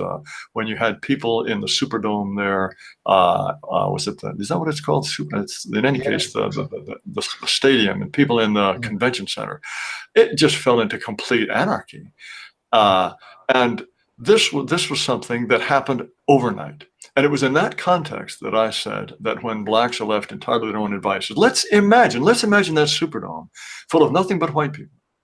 You would not have had the horror at night, the inability of women to go to the restroom without 4 or 5 men guarding them on their way. You would not have had a pillaging of the place. You would have had organization of games for the children. You would have had security. You would have had equitable distribution of food. You'd have had nothing like what happened in that Superdome, which was overwhelmingly black. Well, I mean, the point it may be unkind to point that out. Or you could have Japanese in the Super Bowl. There'd be even better organization. There would be even better security. Do you remember the earthquake in Japan? Oh, yes. I remember very distinctly they were filming in the aftermath of that, filming a single person line that stretched on for half a mile of Japanese people waiting to get supplies from a store. And the helicopter guy, they're filming all this, tsunami and all the devastation. But then the story became, look at these Japanese people being so calm and patient and organized. There's no looting. There's no craziness. That's right. It was insane. I mean, man, so I hear what you're saying, but yeah, it is not kosher to say this. It's not nice. No. And, it's perhaps perhaps it is incorrect to say blacks left to their own devices will not have what we would call a civilization. And yet, if you look, because at the present time, blacks are never left entirely to their own devices at all. Even in the midst of the Congolese jungle, you have semi-automatic rifles, you have portable generators, you have chainsaws. So they are not left to their own devices in that sense. But if blacks really, even if you did give them portable generators and chainsaws, if they're entirely on their own, is there going to be something that we would call a civilization? That is, I agree, a very harsh thing to say. But in history, if you look at what was found south of the Sahara, there is a remarkable poverty of what we would call culture and civilization. Not a single mechanical device. Only in the sort of in parts of Ethiopia do you have something that could be even remotely described as a written language. You don't have 2-story occupied buildings. No domesticated animals, for heaven's sake. Those things are stark and true. I will say that my family has studied and preserved African music, and so they did have a tradition of musicality that is, very distinct and very valuable piece of culture. That's right. But yeah, these other things, the written word and the wheel, for example, or a calendar. No, it didn't have that. No, but that's true. There's unquestionably the fact that African rhythms tend to be far more complex than Western rhythms.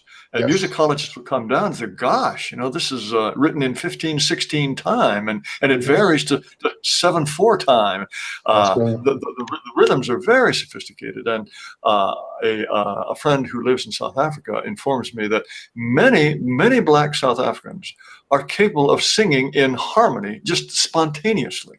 They can do this without any kind of training at all. Whereas for whites, this is not an easy thing. You have to really work at it to sing in harmony. But in any case, But you quoted from me what is, as I said, my harshest thing I've ever written about blacks. And I say blacks and whites are different. That's the point. But they I think are different. Just for PR or something, I think what people are longing to hear from you is just some, positive statements about blacks, basically, is to say, look, there are many millions upon millions of amazing black people who do amazing things, and they are inherently valuable as human beings, and they just want to even the score in terms of energy. I have written an entire essay called "What I Like About Black People." Right. Yeah. It appeared. Is it two sentences or what? How long is it? No. It's a techie magazine. It's a haiku. No, for heaven's sake. Okay. I think, well, if you're talking, let's talk about American blacks. Right. I think American blacks have a kind of uninhibitedness, a kind of spontaneity, Swagger. a kind of generosity even that's very unusual among whites. I noticed this when I was whenever I wear a hat. I'm beginning to lose my hair, and I'm supposed to stay out of the sun because, we Nordics are not very good in the sun. Get too much sun, bad things begin to happen. Well, it's only black people who will compliment me on my hat. Cool hat, man. Hey, where'd you get that lid? There's a kind of friendliness, a spontaneity about it. And whenever you get blacks together at a party, they'll dance. White people just sort of stand around and drink cocktails. I like this kind of uninhibitedness, spontaneity. Of course, there are unfortunate consequences of that if you get too spontaneous and too uninhibited around a bank teller. But I think also blacks are clearly better athletes in certain sports than whites. They have a kind of musicality. Another music instructor that I was pretty good friends with for a while. She taught music in New York City schools, and when you're teaching band to white children, a lot of them rush the beat. They want to they're really careful. They really don't want to miss the beat. And so they actually come in a little ahead of it. She says, the black children never miss the beat. They're always on the beat. She says it's just uncanny. I mean, of course, I'm sure if you looked high and low, you could find a black kid who's off the beat. But there are things that they can do better than we can. But the point is, they're different. And I want black people to be the best possible black people they can be and not live in some sort of society in which there's this constant jockeying and jostling and one-upmanship. I want them to be happy, successful, and bring out what is the very best in their society. And they cannot do that. They cannot do that in a society in which they are absolutely convinced that we are scheming to bring them down. And I think many are convinced of that. It's the victim narrative, and I think that's very commendable. I agree with what you're saying. It reminds me, you were deep in the trenches on a Queen Latifah show a few years back. Oh my Lord. And the topic was racial profiling, and you were giving a very common sense explanation as to why this is necessary and makes sense. And a woman got up and said, I don't know if you remember this, she said, oh, if you think black people commit more crimes, what about Jeffrey Dahmer, Ted Bundy, and John Wayne Gacy? I mean, it was the most amazing argument, but you did a brilliant spin on it, and you told her, well, yes, that's a good point, because I think we should racially profile serial killers as being white, because they usually are. And so you proved the point to her. It was an amazing moment. Do you remember that interview? Now that you bring it back. The fact is, though, I have since learned that that's not even true. Well, I thought it was true in terms of the statistics on serial killers. On a per capita basis, blacks are more likely to be serial killers than whites. I wasn't aware of that at the time. Of course, I guess it depends if you're eating your prey, or I mean, are they including gangsters and serial killers? I mean, because there's a bunch of them. No. There's a difference between mass shootings and serial killers. Serial killers, this particular sort of one at a time, this perverse way of going about it. No, well, if white people set their mind to being evil, if you've got a high IQ group, boy, they're going to be doing some very tricky, evil things, like that guy that started shooting up the folks at the concert in Las Vegas.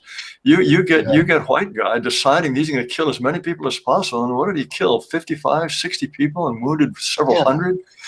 Oof, no. Shooting up a country concert, is that not an act of racism towards white people?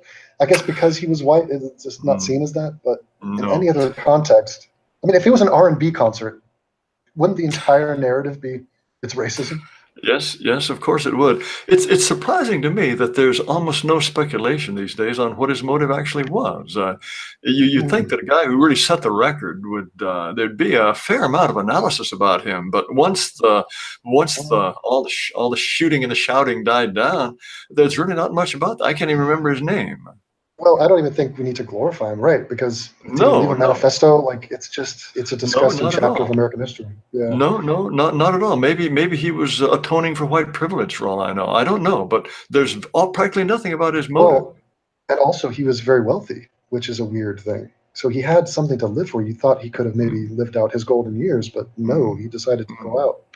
That's disgusting. Now, speaking of disgusting, there's a fat brown buffalo who goes by the name Cenk Uygur. You did an interview with him in which you absolutely destroyed him. It was comical. Do you remember this thing? This is the Young Turks. It's up on YouTube. Have I lost you? Hello, hello. Well, let's see if he reconnects. Either that or he is engaging in a extended dramatic pause, which, if that's the case, I commend him for that. If this is still live, let me check. It looks like we're still live. All right. I'm gonna fire off an email to him and say, knocked out? Where did he go? I want to hear his take on Cenk and that interview because it is just embarrassing. I don't even think the Young Turks keep it up because I don't see what the point of it would be. Like, it's seriously not good, not good at all for them. And it's one of those things where, like, this was before the Young Turks were super big, and Cenk thought he was, I don't know, high on his horse, and he could just sort of, take on all comers. And I'm gonna Hello? shoot. Hey, Jared, hi. Yes, I think Back to it. my internet connection went toes up. Well, I'm it was very cool. sorry. It was probably Zuckerberg. Let's be honest. Um, so I was just asking about Cenk Uygur and the Young Turks. Do you remember appearing on that Oh, show? yes, yes, I do. I shouldn't have hung up on the guy. What is your recollection of that? Because I felt like you absolutely humiliated him and destroyed him on every single point. Well, I thought I got the better of him on all his arguments, but then he started calling me stupid, and Right. I thought that was very impolite, and so I hung up on him. What I should have said, perhaps in Turkey, it's acceptable to call your guests stupid, but in the United States, you don't expect them to stay on if you insult them to their face like that. And I give you one more chance. If you'd like to Mhm. continue this interview, you may be polite. Otherwise, I'm going to hang up. Yeah, and that's a great point. This is what I call the platinum rule, which is don't be an asshole. Now, if we can have people abiding by the platinum rule and the golden rule, I don't think anybody's going to have a problem. And that's why I find it odd that white people are made to be the devils of this situation when white people get along with so many different groups of people. And there's examples of this in country after country. So really, is white people, are we the variable here that's making this not work when it comes to blacks and whites? I There don't think it is is. no there is no mixed society in which people get along in a wonderful way with blacks. These days, the real racial tension that you have in schools, where you have riots, or prisons, if you have riots, or cities, if you have riots, it's blacks and Hispanics. They are more likely to be into forced contact in a way that results in this kind of violence. Prison riots are a very, very interesting indicator of how our society works. Yeah, that's All true. prisoners, practically without exception, would love to be segregated by race. Race is a constant sort of source of tension. It's the worst possible fault line. It's not as though the Methodists and the Baptists are diligently killing each other. It's the blacks and Mhm. Hispanics and the Asians. They want to be segregated by race, but our society does not permit that. And so they're stuck in together, but we have to be constantly maneuvering to make sure that at least they have their turf, and the guards make sure that they don't release everybody together out into the Mhm. common areas at the same time. It's a constant balancing act, but the violent dividing line is race. And Yeah, I see that. I see. back to this question of blacks, there is really no group that gets along very well with blacks. Where you have blacks and American Indians going to school together, you have conflict, you have violence. Even Mhm. blacks in Minnesota and the Somalis that have taken a living in Minnesota, they don't get along with each other. It's a very, very difficult thing. And as I said earlier, the two groups that do seem to get along well are East Asians and whites. But once you get aside from that, then you're always going to have tension once you have enough numbers and they establish their own loyalty and their own communities they're separate from each other. Now, I hear what you're saying, and I think it makes sense and it's true. But there are some things we can notice, such as blacks and Hmm. whites get along better in Great Britain. than they do in America. Now, you could chalk this up to the history of America. You could chalk it up to just the people involved, or just the success in which Britain has done in assimilating its citizens, perhaps. But is it not a good thing for us to focus on how we can improve the situation instead of what you're saying, which is to say, look, it's a divorce, irreconcilable differences, let's go our separate ways? Are you really sure blacks and whites get along better in Britain? I know that the crime rates of blacks in London, for example, are very equivalent to the crime rates of blacks in New York City.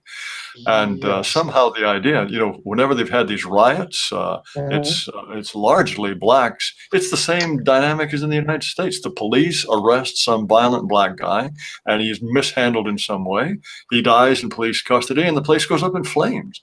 What leads you to say that blacks and whites get along better in Britain than in the United States? Well, I'm a citizen of both countries, and I've spent time in both. But I hear what you're saying. I mean, Britain also has the Muslim factor, which tends to, the conversation usually drifts off into what are the Muslims up to instead of the black versus white thing. Right. But just the consciousness in Britain, it's far less I'm black and British.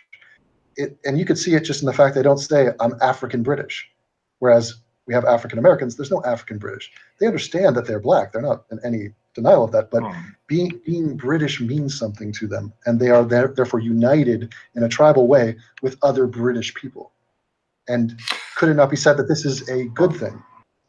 Well, it may have to do with if that's to the extent that that is true, and I will provisionally accept your assessment of that. To the extent that that is true, it may very well be because there are not as many blacks in Britain as there are in the United States, so they don't have this huge base for establishing solidarity and separateness. I would grant you that. I mean, look, Germany, we have a couple blacks, and they're so unbelievably outnumbered that they have to assimilate. They have no choice. So they don't form this alternate identity that's counter to the majority identity, and they have a chip on their shoulder. They just don't care, which is a good thing. I mean, I want to get to a place where we stop caring about this so much, but I feel like we're forced to care now at this point. Well, this is what I believe essentially an inevitable pattern. When there are newcomers in very small groups, as you say, they have no choice. There is no community of co-racialists or co-religionists or co-nationalists. They have to fit in and assimilate.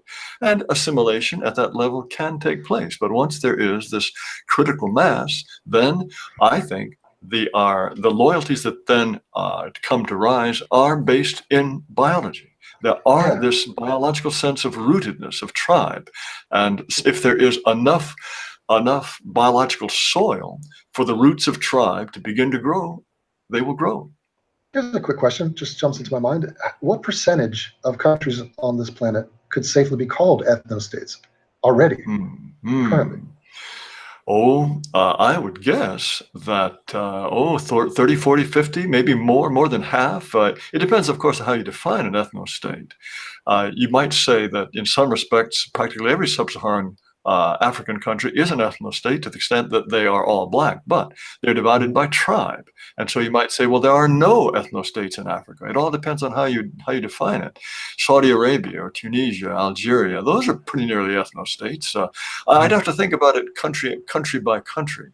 And it's also important to realize people focus on the dangers of diversity in the United States and assume that a big part of the problem is the simple fact of diversity. But you can have uniformity. But if the group that is uniform is not of a very productive level, then you can have homogeneity with an unsuccessful country too, of which Haiti would be a good example. Right. I can see that. So I get a sense that people are, at least white people that I know of, are getting sick of being demonized constantly and being insulted. And I'm just trying to figure out what the next step is, because, I've lived through riots and stuff, and I hear the bloodlust. It's really nasty. And these people are being spread lies. They're being told, oh, these racist white people are out to get you, and they're the white devils, and they're Neanderthals, and, we got to stop them. Do you think there will be bloodshed in any significant way in the next 5 years? It seems to be going that way. I certainly hope not. Although I would not be surprised if there is significant bloodshed. After all, If you wanted to teach black people to hate white people, you would do exactly what American society does. Constantly blame us for everything that goes wrong. Our message to black people is, okay, so you're more likely to be in jail. You're more likely to be poor. You know why? It's those nasty, nasty white people over there. The teachers are racist. The police are racist. The government is racist. Everybody is racist. They are your problem. My gosh, it's shocking to me that there isn't more anti-white racial killing and lying. So they position us, they position us as an affront to their entire lives. Like we are hell-bent on preventing them from achieving or being happy. I mean, of course we're going to be the #1 villain in their mind. Yes. Now, I see that I would point out a remarkable thing about that is it's not just black people who will say that. You can find loads and loads of white people who will say, yes, we are so awful. People that look like me are the ones that are at the heart of everything that's ever gone wrong for your people anywhere, anytime in history of the world. White people are saying that. Why wouldn't they believe it? I know. I make fun of these people all the time. I try to name and shame them. But as far as your building of a movement to sort of speak honestly about this and to, I don't know, take political action or just raise consciousness, you seem to be, you're on the right side politically, and you seem to associate with mostly people on the right. Now, I am on the left, and there's many people who agree with me, who are conscious about the things you speak of, who are not, going to be weak or pretend or delude ourselves about race. I'm not self-hating. I'm happy that I'm white. I don't think that white people should be disparaged like this in an ongoing fashion. Why are you guys not reaching out to those of us on the left who are on the same side? We agree, and you and I might disagree on taxes and healthcare or whatnot, but what does that have to do with race? Why is race political? It has nothing at all to do with race. And I don't feel as though I am speaking in a way that would reject people on the left. We published, I think, an important article in American Renaissance some years ago called "Don't Write Off the Left," and it was by a woman who is a woman of the left, who believes in high taxes, doesn't like the Second Amendment. She thinks the Swedish cradle-to-grave welfare is a wonderful thing, that she's a feminist, but she thinks, look, we can still have common ground when it comes to race. I think that's absolutely 100% true. And traditionally in the United States, there was an understanding of race that was universal. Jack London, he was very much of a lefty and a socialist, but he was very much a racially conscious white guy. The labor movement was very racially conscious. So there is absolutely nothing at all inherent about a sensible understanding of race that makes it either conservative or liberal or right or left. It is something that is now generally associated with conservatism for a whole host of interesting historical reasons, but there is no logical need for that at all. I think that it largely has to do with the fact that racial egalitarianism is sort of the mother lode of egalitarianism in general. And the attempt to do away with genetics, to assume that the environment is the cause of all differences in society that we see, and therefore the environment has to be tuned so that we can get rid of inequality. That is sort of a vaguely leftist idea, and I think that is why a misunderstanding about race is associated with the left, but there is nothing at all logical or inevitable about the left being associated with delusions about race, and that was not always the case at all. Yeah, I agree, and thank you for saying that. But let me ask you this. Would you say that my message, for example, is somehow pitched to the right or to conservatives rather than to liberals? Because if that's so, I would wish to modify.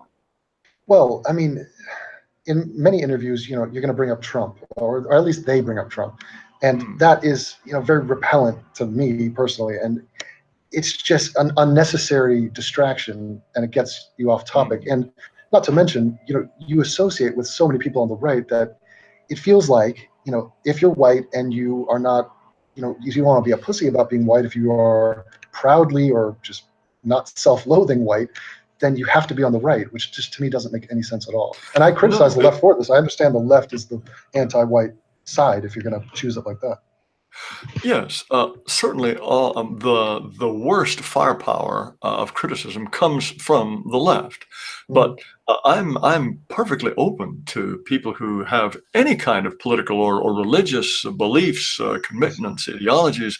The basic building block of what would be an ethno state would be race, and if we are to have a state, a nation of white people, we're going to have all kinds. There's going to be left, right, center. There's going to be forward and backwards. There are going to be homosexuals, heterosexuals, religious people, irreligious people. Well, That's the nature of a nation, and that's okay. all part of the family. And maybe it is the case that when white people are left to their own devices, they do have Scandinavian-style cradle-to-grave socialism. Or maybe white people left to their own devices have rugged individualism like 19th century America. Or maybe either or both or a mixture or anything in between. I'm not in a position to say, I mean, I may have preferences, but the last thing I want to do is to say, okay, white society's got to be like this. I just want the opportunity for white people to have a society that is their very own. Okay, now speaking of this ethno-state, which you're envisioning, here's a very important question. Should we let Sargon of Akkad in? Is he white? Because he has said that his father is half black. Now, in his defense, he cannot dance, and he's no good at the 100-meter dash. So we should factor that in. As I say, I'm not a big one on purity. I had a conversation with Sargon of Akkad. He treated me, I think, in an entirely gentlemanly way. I had no notion that he was anything other than white. I'm not a sort of a genetic policeman on this. We'll put a swab in his mouth, and we'll send it over to the 23andMe people. Right. Yes, Let me talk to you about O.J. Simpson. At a freak of my personal life, I was at the O.J. Simpson case during the closing arguments, and I made eye contact with him, and I happened to be sitting next to Richard Dreyfuss, the actor, so the news cameras were focused on me. Now, would it shock you to know? Let me ask you, just to take a guess. They did a study. They said, how many people today, by race, think O.J. Simpson is innocent? After all the evidence, today they think he's innocent. What percentage of blacks and whites you think he's innocent? No, that's very interesting. My guess is that, I could be way off, but my guess is that maybe 25 to 30% of whites think he's innocent, and maybe 65, 70% of blacks think he's innocent. Prove me wrong. Okay, it's 43% of blacks and 17% of whites, but think he's innocent. Yeah, which is shocking to me on every level. Every single one of those people I want to sit down and have a long talk to. But is that not the problem? Is that not a sign of the apocalypse that many people think O.J. Simpson's innocent? I mean, are we not just doomed? I'm pleasantly surprised that the number's that few. If you asked black people whether when Michael Brown was shot, he had his arms up and he was saying, "Don't shoot, please," I wonder what the percentage would be for that. But no, I'm pleasantly surprised that the numbers who think he's innocent are that small. It's mass delusion. I have a question. I don't know the answer to this one, but what percentage of blacks think that Egyptians were black? And why do they want that to be true? It's probably a pretty good number. This is something that I used to be invited on black radio stations. That was a very frustrating thing because you have a very, very hard time getting through on any kind of logical argument. I remember more than one occasion trying to explain the concept of proportions. In other words, yes, there are in fact more white people on welfare than black people, but on a per capita basis, there are 5 times as many black people on welfare than white people. But that just wouldn't go through. It just wouldn't go through. And the whole question of people want to take pride in their ancestry. That's a very simple thing to understand. And if you really do look at race historically, and you look at the accomplishments of blacks, it's pretty harsh doctrine to say, well, look, black folks, even in the United States, you have an average IQ of 85, and back in your home continent, all you accomplished was this. That's very unpleasant. If I were black, I wouldn't want to have to live with that. And that's why Wakanda is so inspiring. That's why the idea that we built the pyramids, we was kings, all that is very appealing and invigorating. The idea also that the Greeks We had all this wonderful knowledge. The Greeks came along and stole our culture. Now, the idea that you could somehow steal a culture as if it were a physical object and leave nothing in behind, that's a very, very weird thing. But they stole our culture, and that's why we didn't have any left.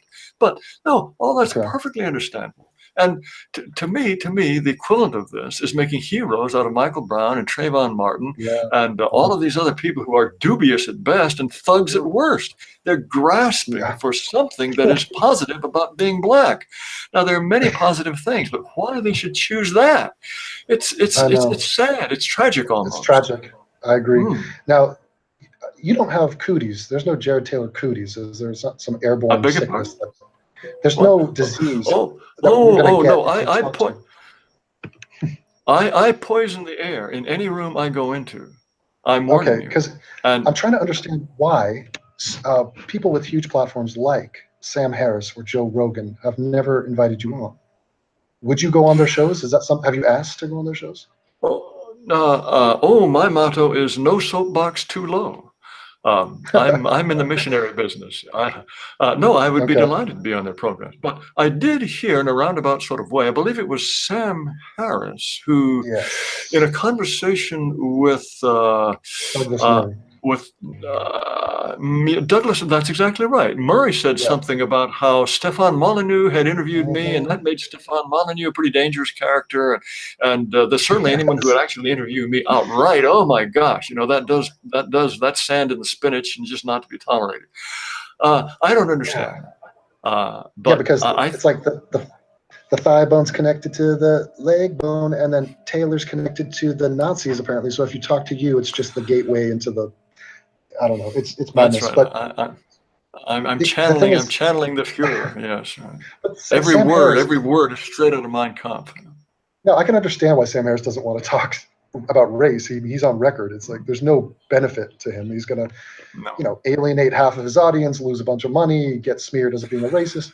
Having said that, he already had Charles Murray on because he felt an obligation to defend him as a fellow scientist who was not lying about the IQ results. Right. So if you've already talked to Charles Murray, Jesus, the founder of the bell curve, not that he invented it, but he just recognized it for what it is. Why not have him on? I don't understand it. Because Charles Murray is a scientist and not an advocate. You can talk to Charles Murray and you can envisage the white coat and you can imagine the stethoscope around his neck. With me, that's not the case. I take these ideas and I want to implement them in the political realm.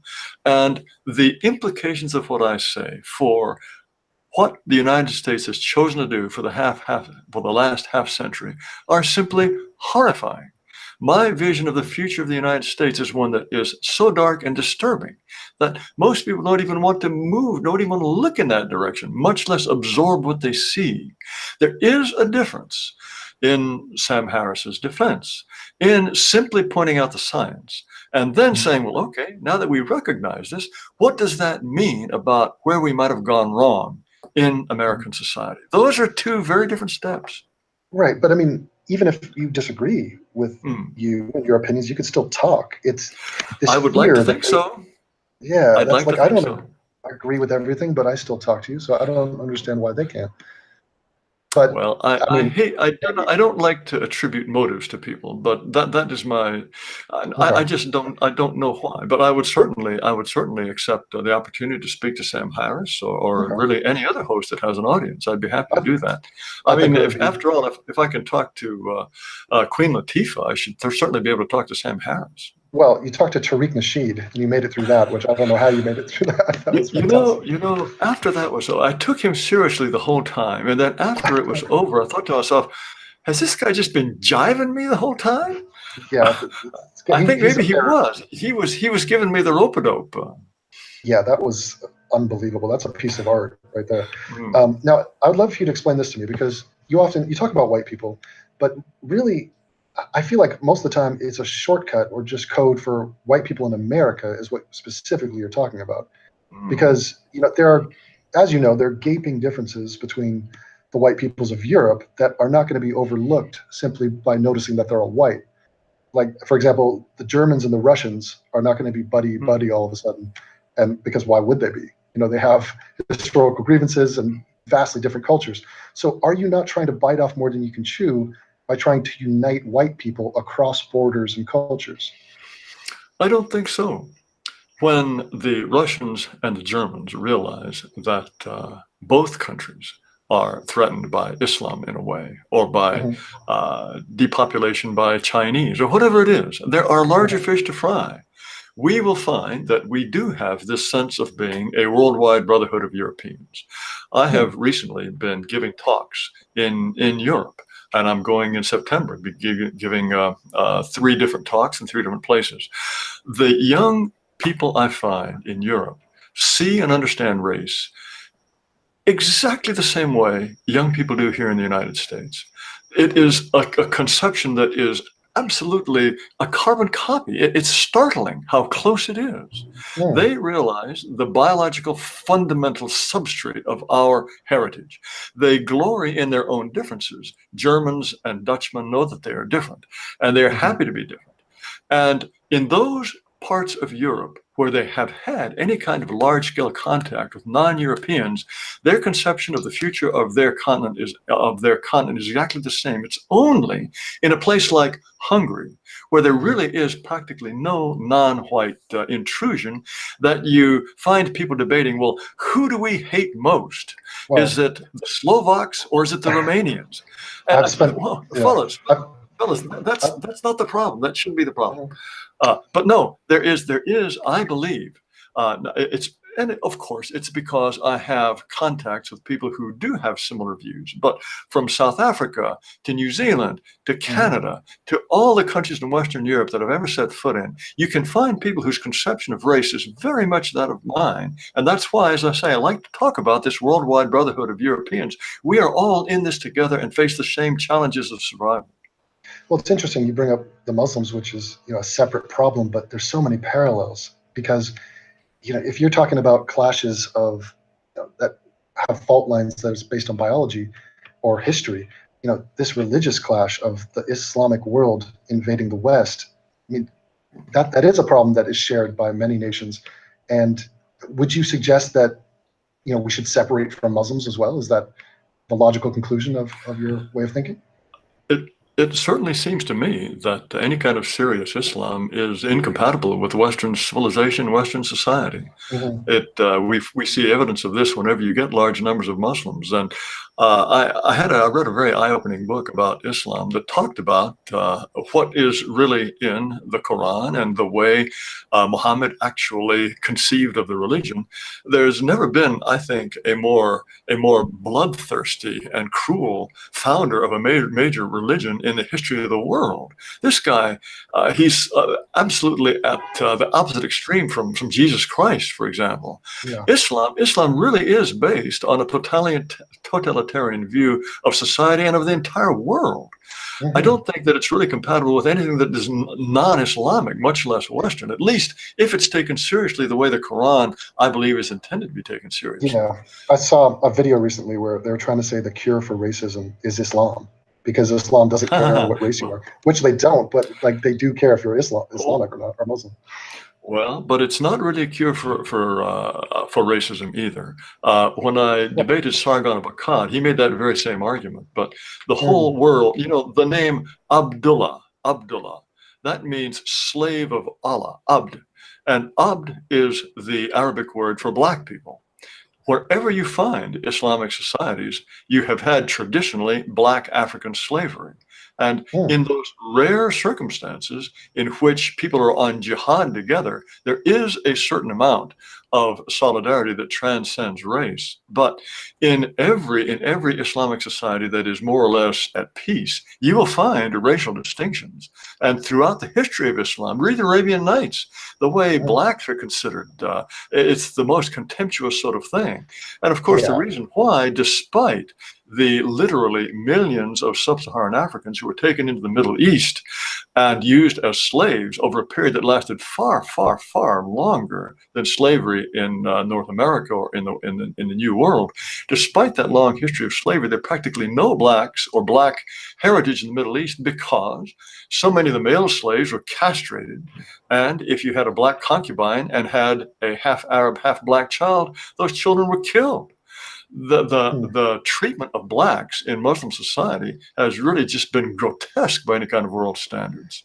And Yeah, to I say don't. that somehow Islam transcends race, no, not at all. Yeah, I think it solves the problem of racism the same way solving the problem of your foot hurting by chopping off your leg. I mean, you have new problems that you're going to have to contend with immediately.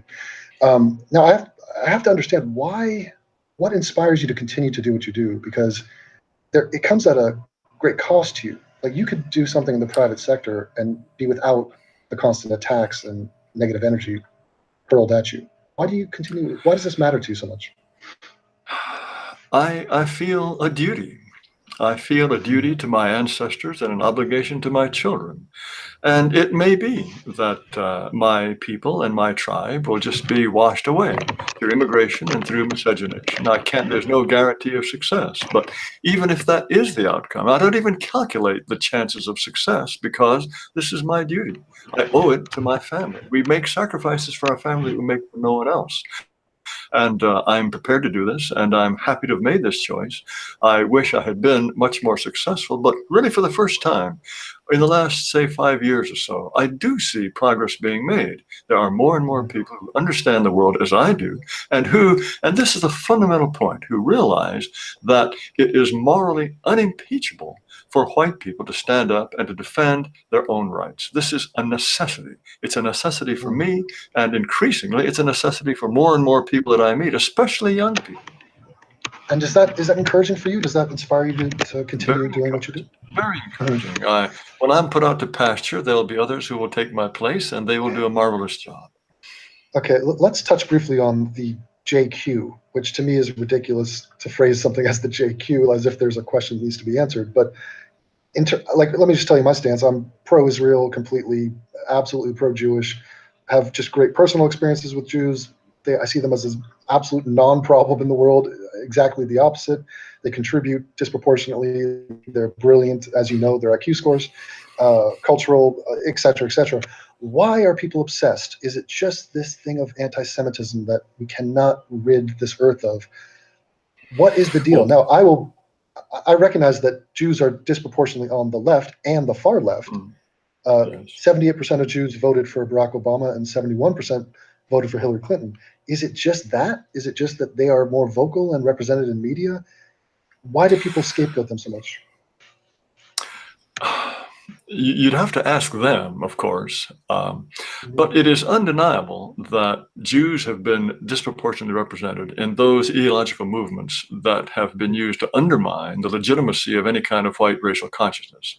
You can go all the way back to Franz Boas, and he and his disciples were going into all the sociology and the anthropology departments all throughout the United States, teaching this egalitarian message. Now, I think there is I think a strain among certainly secular Jews to believe that they will be safest and that they will be least likely to attract attention in non-homogeneous societies. That we have to concede that Jews have a certain clannishness about them. They maintain their separateness, whether religious or ethnic, and intermarriage. And this kind of cohesion is less noticeable and less likely to attract unpleasant attention if it is in a society in which there's a mixture of all different kinds of people, where everything goes. And so I think that is one of the reasons why Jews have encouraged the creation of multicultural, multiracial states, because they will feel safer in such states. In fact, there have been a number of Jews who have made that quite explicit. But this is not to say that, and again, I should not try to speak for those who take that attitude towards Jews. But there is, as you point out, a preponderance of Jewish leftism and a preponderance of the Jewish firepower that has gone into delegitimizing someone who would take my position. The strongest critics, the fiercest, most determined, and the ones who seem to require the least sleep are Jews. Now, they're not exclusively Jews, but people notice this and they don't like it. Now, as far as the way Jews have organized Israel is in some respects the ideal ethno-state. It started with an idea that Jews they deserved a homeland. Well, To having me, 25% Arabs is probably not ideal under any. it's not ideal. It's not Yeah, ideal. See, and yet, see, that fits in with the figure that you quoted earlier. You can have an yeah, ethno state with 25%, but that's an unfortunate 25%. yeah. That's If that right. 25% were, French Gentiles and, a Hmm. few Asians, it would be a completely different 25%. Precisely. But Israel has the right to exist as a Jewish state. And I find it fascinating Hmm. that American politicians who will endorse the Yeah, Jewishness of Israel would be the right. first to turn right around and say that someone like me is basically a Nazi Right. So because I want a European America. yeah, and you never hear this phrase, Jewish supremacy. If somebody's in favor of Israel existing, they don't say, "Oh, you Jewish supremacists." Of course, they call them all sorts of other bad names, but Yes, it's not yes. seen as some weird thing that they're concerned about their people. No, no more than the Koreans are Korean supremacists. So they Right. just want to be left alone. So the way you Now, describe in it, the case, it yes, sort of makes sense that Jews are a little bit suspicious of other ethnic groups that are in the majority because they're always a minority basically everywhere except right, for Israel. right. So they're representing their own interests. So in a way, it's perfectly rational that they would. I mean, look, it doesn't benefit me if they're going to try to disparage white people, left, right, and center. But if they don't consider themselves Well, white and separate from us, then doesn't it make sense that they would? see, that's a very interesting element of the situation. I think more and more Jews are recognizing that to the extent that they promote these kind of anti-white ideologies, if Mm, they say, well, whoops, I'm a minority too. This rising tide of African or Hispanic color is not going to say, hey, you're white, buddy. I think more and more Jews are recognizing this. And Jews are well represented in the ranks of people who understand the biology of race and IQ, for example. yeah. Jews are going to be overrepresented in every intellectual endeavor because of their high IQ. And American Renaissance has always had Jewish participants and Hmm. collaborators and men who consider themselves absolutely part of the West. And the idea that somehow, because Jews in the aggregate have promoted some of these, what you could call anti-white ideologies, that Mm. all Jews are the enemy of the white race, I think that's just crazy. We need all the allies we can get, and some of them are going to be excellent allies. I find it interesting with all this back and forth between whites and blacks and racism and slavery and oh my God, what's going on? Uh, there's been a silence with almost every other race. So you never, very rarely, do you hear a Hispanic or an Asian get up and say, "Here's what I think about the white-black thing in America. Here's why I think you guys should chill out," or "Here's where you're right and here's where you're wrong." They, I feel a lot of the other ethnic groups are happy to see the chaos and the sort of vitriol pointed back at white people. Their silence is deafening to me. Do you notice that? I feel like they're not Oh, represented in the conversation well, at all. of course, many blacks in particular Mhm. have an idea that somehow, as the United States becomes increasingly non-white, it makes no difference who those non-whites are. That there's going to be this rainbow coalition to finally get the better of the white man. Mm. Well, this to me is an absolutely catastrophic position for black leaders to take. Mhm. As the country becomes more Hispanic or Asian, the newcomers are not going to sit still for sob stories about slavery and Right. lynching. No, Right. no, they've got their The own Chinese, beefs. They they got don't their own care. agenda. Yeah, exactly. Yeah, I can see that. Yes. Now, I'm worried because I have family in South Africa and I've Mm, experienced firsthand, like my uncle, my aunt, they've been home invaded, attacked, beaten, mm, bloodied, mm. robbed, the whole thing. And with, Probably by Swedish tourists, right? of course, just on vacation, just happened to go on a wild Right. spree. But you see what's happening there, and now they're just taking the land back from the farmers, which is completely morally and legally unjustified. It's ridiculous. But is that not the future of America if the numbers dwindle to, if we get to 30%, 25%, what's to say that American life would not resemble life in South Africa in terms of violence levels, in terms of gated communities, private security, 50 murders a day, just these sort of numbers. Is that not a valid concern? Well, of course, it's a valid concern, but the situation will not be as bad as Zimbabwe or South Africa because it won't be nothing but blacks. Right. I hate to make odious distinctions of this kind, But Hispanics will be a disagreeable set of overlords. Asians will be, I think, a disagreeable set of overlords, but they'll be overlords in entirely different sorts of ways. We will not have the kind of monolithic opposition to whites that reaches that kind of level of barbarity. I do not think so. Of course, I do not at all rule out a Supreme Court with more Elena Kagans and Sonia Sotomayers on it, finding creative interpretations of the First Amendment that means that people who speak the things I do just go to jail, not only get kicked off the internet, but go to jail. I can even imagine a white privilege tax that's paid only by whites. After all, we have benefited from generations and generations of white supremacy and exploitation of non-whites. It's time for us to pay back what we owe. I can easily imagine certain professions, whites being barred, or that juries have to have a certain number of non-whites, can't have a majority. I mean, there are all kinds of things that you can imagine. Well, didn't they do that thing in South Africa where it had to be whatever field, whatever industry, the demographics had to be proportional to the demographics of the nation? So, all the people in engineering, if you had 10% whites in the country, you can only have 10% whites in those engineering jobs. And this has been a disaster, obviously. Yes, these things are very easy to imagine in the United States as well. And to somehow think that we're immune to this kind of revanchism, this sort of revenge taking, I think is utter fantasy. When I talk to liberals, which is not as nearly as often as I would like, to me it's fascinating to try to explore their minds and see what it is that is the basis for these ideas they have that I think are just so delusional. I ask them, do you really think that a majority non-white United States is going to be a pleasant place for your grandchildren? Some of them will, they will have to suppress a shudder as they try to imagine in any realistic way what's going to happen. But they feel morally compelled to stick to their view of the world. And that, I think, is the Achilles heel in certain respects of whites, is that they have to be absolutely convinced that what they're doing is moral. If you tell blacks, well, this is good for you, or Hispanics, affirmative action, racial preferences, this is good for you, I think the number of blacks are going to sit and say, well, wait a minute, is this fair? Is minuscule. But in the case of whites, we have to convince ourselves that what we're doing is fair. And that is, I think, the real problem with white advocacy, is the immediate assumption that anyone who is standing up and speaking in the interests of whites is immoral. This is deeply ingrained.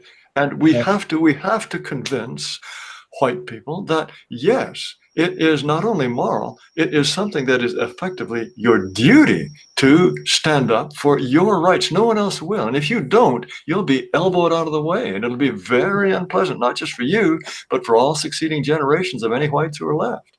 I view the whole thing as a bit tragic, because I think that a lot of these people, their intentions are good, but they have malignant empathy. It's just they've taken it to a place that's not helpful to anyone. And they're literally avoiding reality and blaming anyone who describes reality as being the problem, which actually avoids the problem entirely. It is a curious thing. There are so many whites who act as if they hate white people, that some people who are of the same mind as me about many things can't help but think that they do hate white people. Angela Merkel, for example, she doesn't hate white people. She thinks she's doing something moral, even though she is setting in motion a process that could destroy her country in the long term, as well as the entire continent.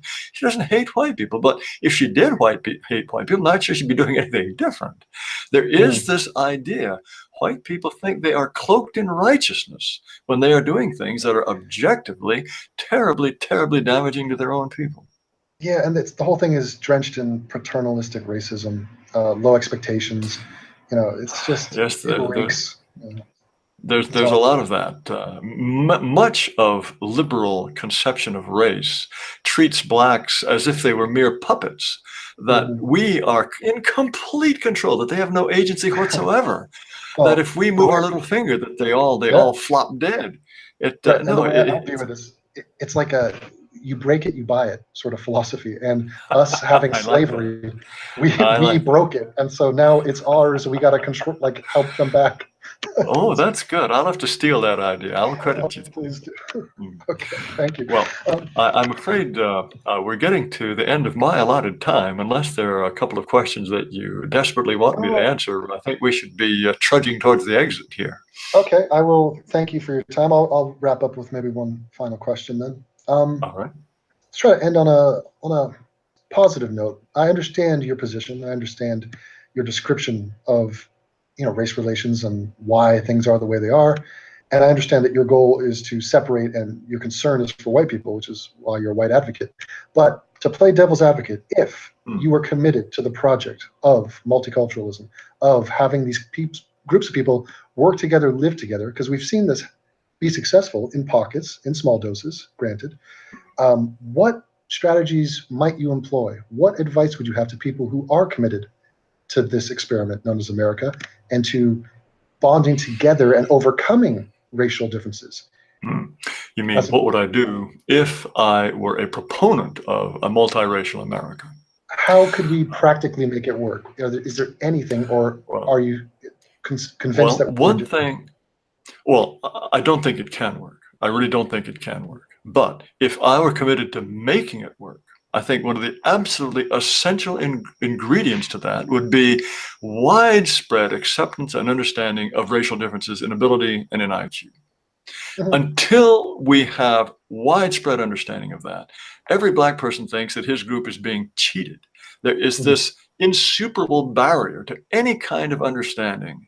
I mean, after all, part of growing up for all of us is a realization that no, we are not the highest IQ, the best athlete, the most successful with the girls, the best baseball player. No, we recognize that if somebody does better than us in a competition, it's because he beat me fair and square.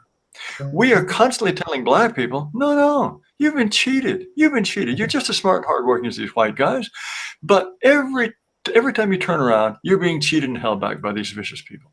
That so long as Blacks are told that in a society, a multiracial society in which it is impossible to expect equality of outcome, you are destined to have one terrible problem after another. So if I were committed to multiracialism, which I am not, that would be my first step, is to say, look, folks, we have to deal with this frankly and truthfully. And that, it seems to me, would bring a certain amount of unprecedented peace to race relations. Right. So there's differences. It's a great goal, and you're trying to raise consciousness. It's the same reason why trying to explain to someone that Michael Brown was not killed because he's Black. He was killed because he was punching a police officer and going for his gun. Yes. Yes. They've been fed a lie. I know, it's stunning. It's because they don't want that to be true in some weird way. Yes. And I think you're right. That would lessen the hatred from one group to another, and the reciprocal sort of negative feelings back at the people that hate the first group. I mean, the whole thing is a mess. Now, it sets off this vicious cycle. Yes. I appreciate your time. I really had a fun time talking with you. The most important question that I can ask you, though, is your pronunciation of Cool Whip. Are you familiar with Cool Whip? Unfortunately, I am. You're not a fan of it? No. How does Jared Taylor pronounce that word, those words? Well, as it should be pronounced, Cool Whip. How else would one pronounce such a word? I mean, we have to distinguish between W-A-L-E and W-H-A-L-E, or W-A-I-L, I suppose. Yes, I mean, are we drinking wine? No, we drink wine, and when we're fed bad wine, we might whine about it. These are two different words. They deserve to be pronounced differently. I mean, amazing. Doesn't everybody talk that way? You put the H in white people. It's fantastic. You're an advocate for the H, and I appreciate your tireless work on the topic.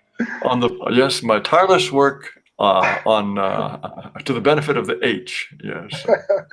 Well, no, that's just the way I grew up speaking. If I can provide merriment to people by some eccentricity about the way I was reared, that makes me happy. Well, it's wonderful. I mean, you remind me of the kid, the emperor's wearing no clothes, right? Now, in that story, there was a small child who said, oh, the emperor's not wearing any clothes. You are like that child, except for you're older, wiser, and have a college education from Yale, and are eloquent. And now that's a problem for a lot of people who don't want to recognize that the emperor is not wearing clothing.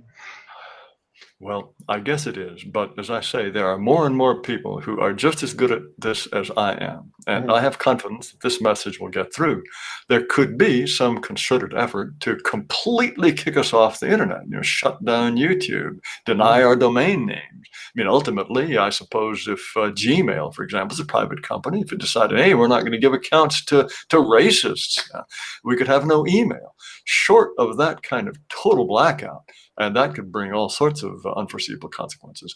Our message will get through, and I believe it will be recognized as the inevitable and necessary message that it is.